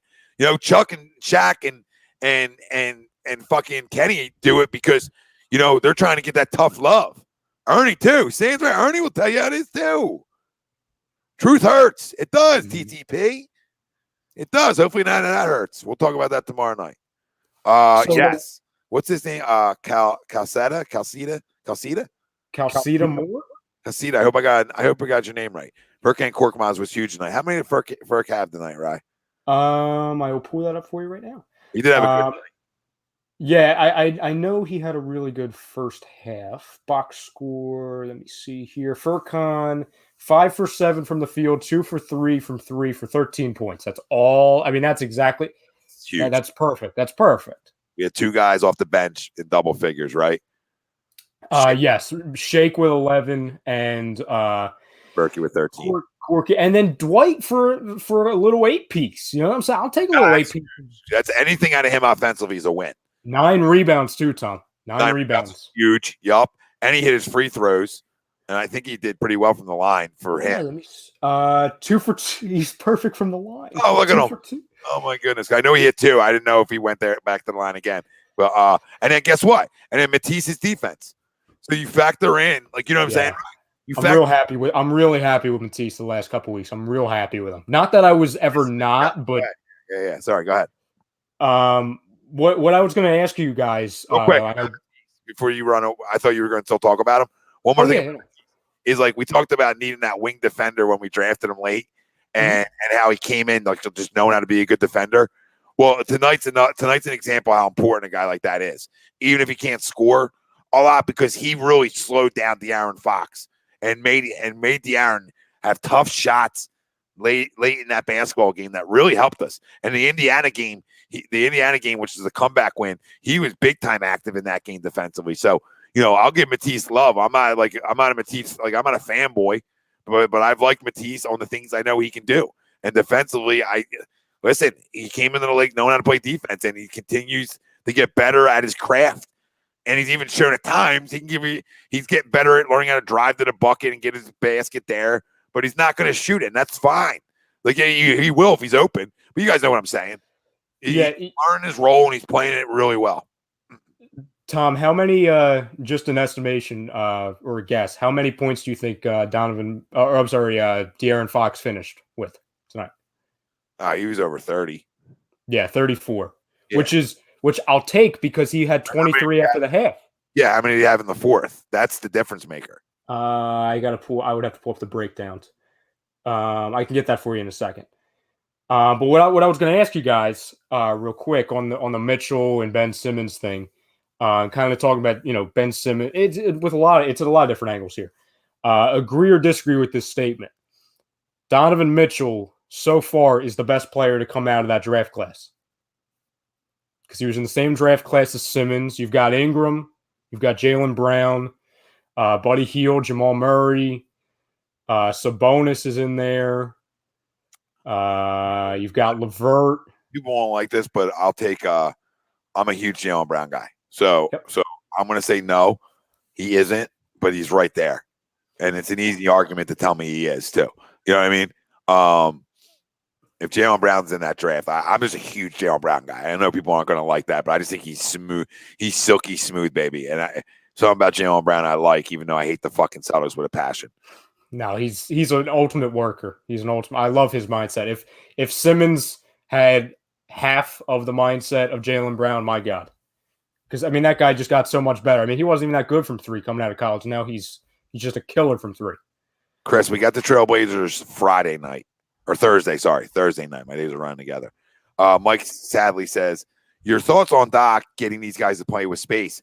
It's so important because it's so important to Joel. You saw him, like we talked about it throughout the show. They doubled him, they fronted him and had a guy backdoor on him. They were really trying to take him out of the game. And, I thought that they did a great job of spacing and moving and getting their hot hands to basketball. Right. And I think that's the most important thing. And your guys hitting big shots. There's a lot of big shots in this basketball game that were important. Tatum is the best in that draft. Yeah, and by the way, Mitchell was in the false draft, so forget that. Forget that whole thing. Never mind. Yeah, you were off because Simmons sat out the year. That's why he won Rookie of the Year. Yeah, see, I got the Rookie of the Year. I'm like, oh, there was two rookies. No, Simmons was a two. No, Tatum's the best in that draft. Sorry to. Yeah, Tatum's better than Mitchell. I don't know. They're close though. They're fucking close, dude. They are close. Mitchell got the better of them tonight. Jaylen Brown went for 33 tonight. I'm a big believer Jaylen Brown's better than Tatum, and people don't even want to hear me on it. I'm dead serious. If you told me I could start a franchise with one of the two of them, I'm probably starting with Jaylen Brown. And you're going to tell me I'm nuts. Go look at his numbers.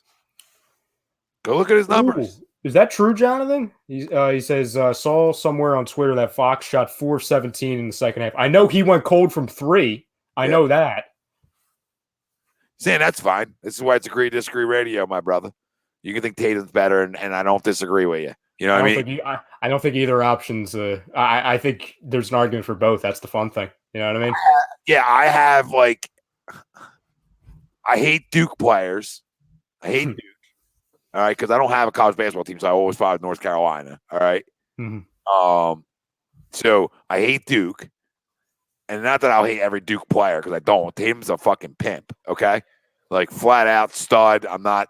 There's no Tom saying oh, Tatum's not good, right? Tom's saying that I just like Jaylen Brown better. I like his game a little bit better.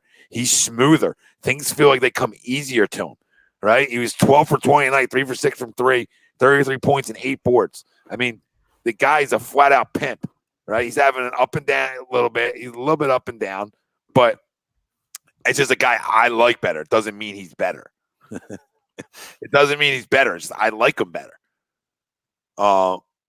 Yeah, he was wrong. Yeah. Tatum is way better. You guys, like, don't come. Here we go. You know what I mean? I hear you. I just like Jaylen Brown better.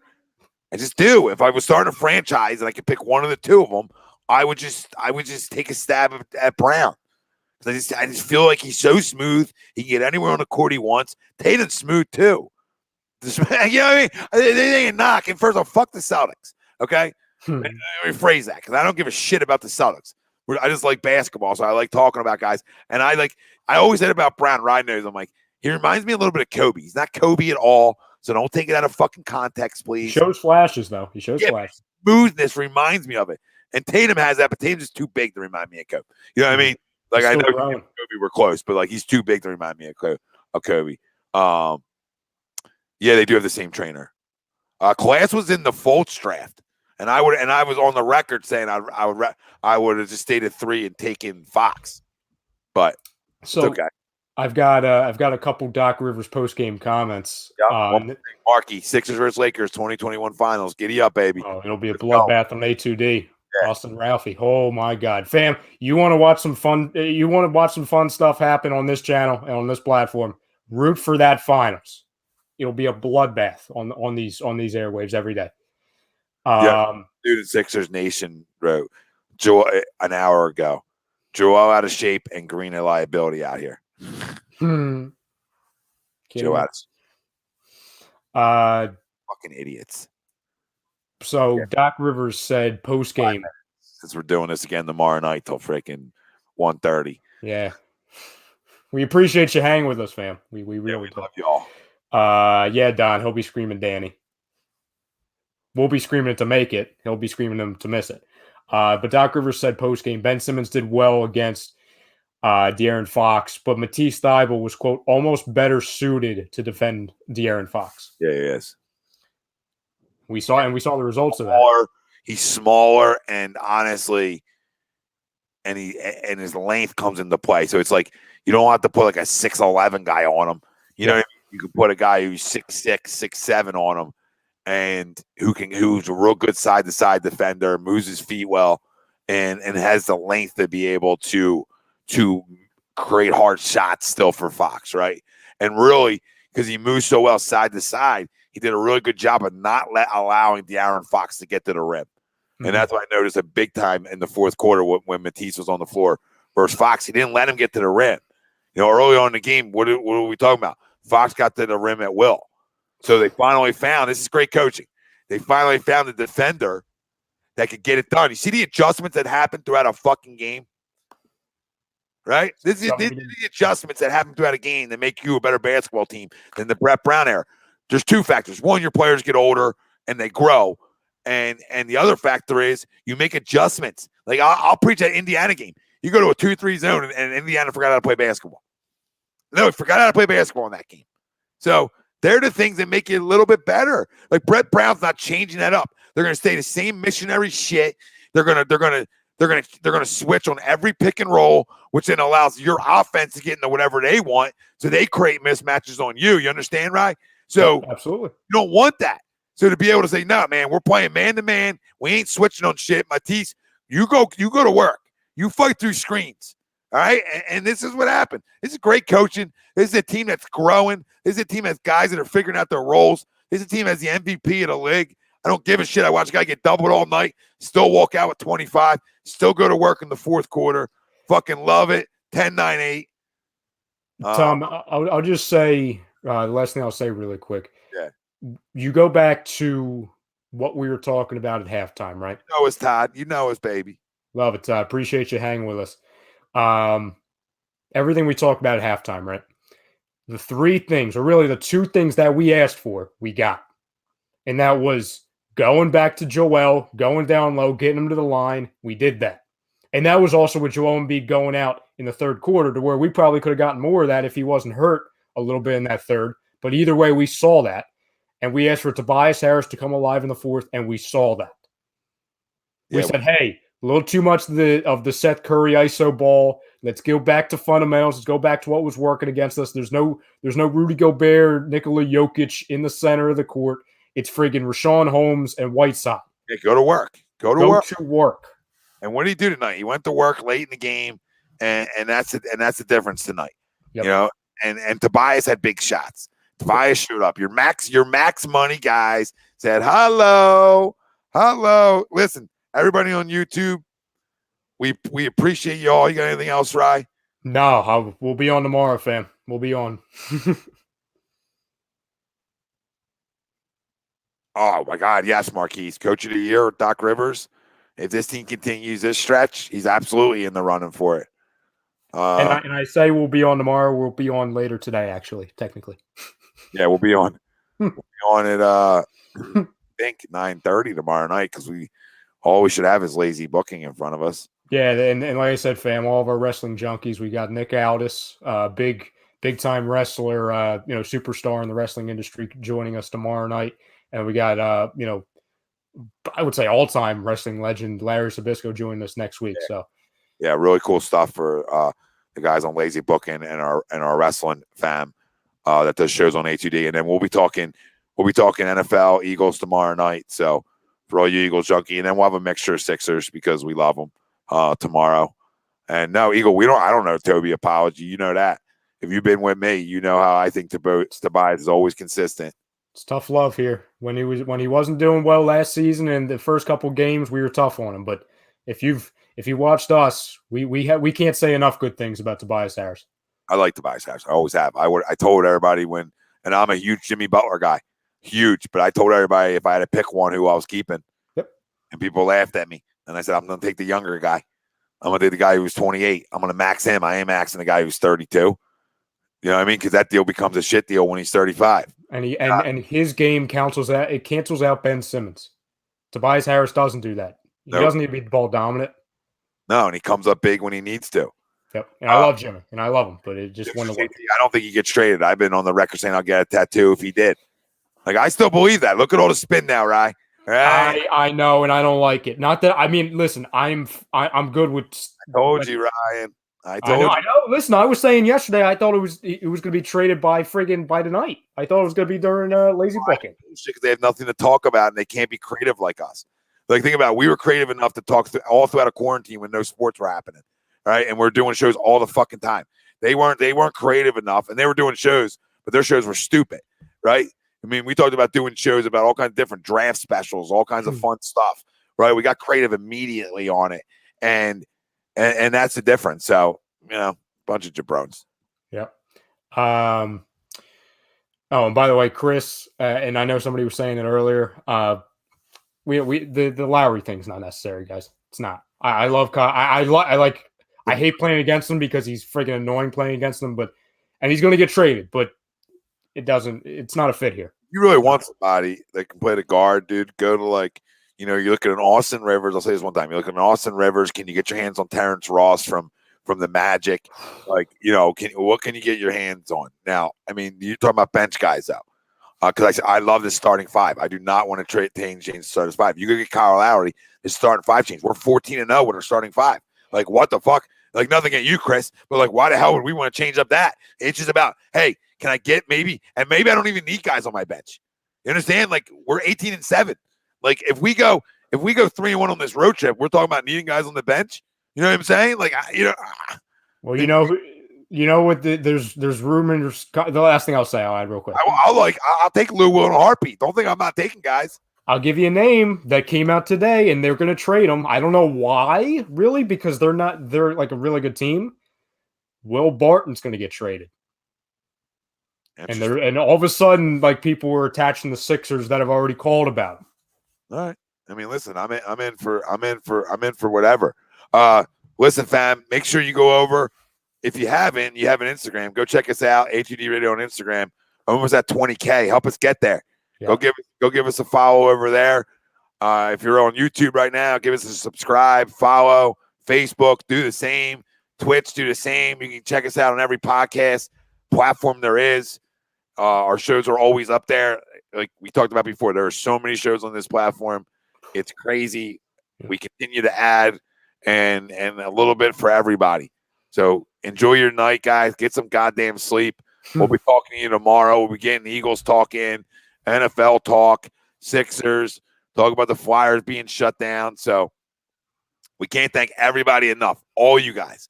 Marquise, Joker, Sand, Don, Eagle Slayer, TTP, Ted, On the Hunt, Chris, John Lynch, Mike Sadley, Todd Womack, Sixers JT, Chris Dunn, Kalista, everybody. I miss Donovan, Ted. I'm scrolling up. Mega Bear, what up, baby?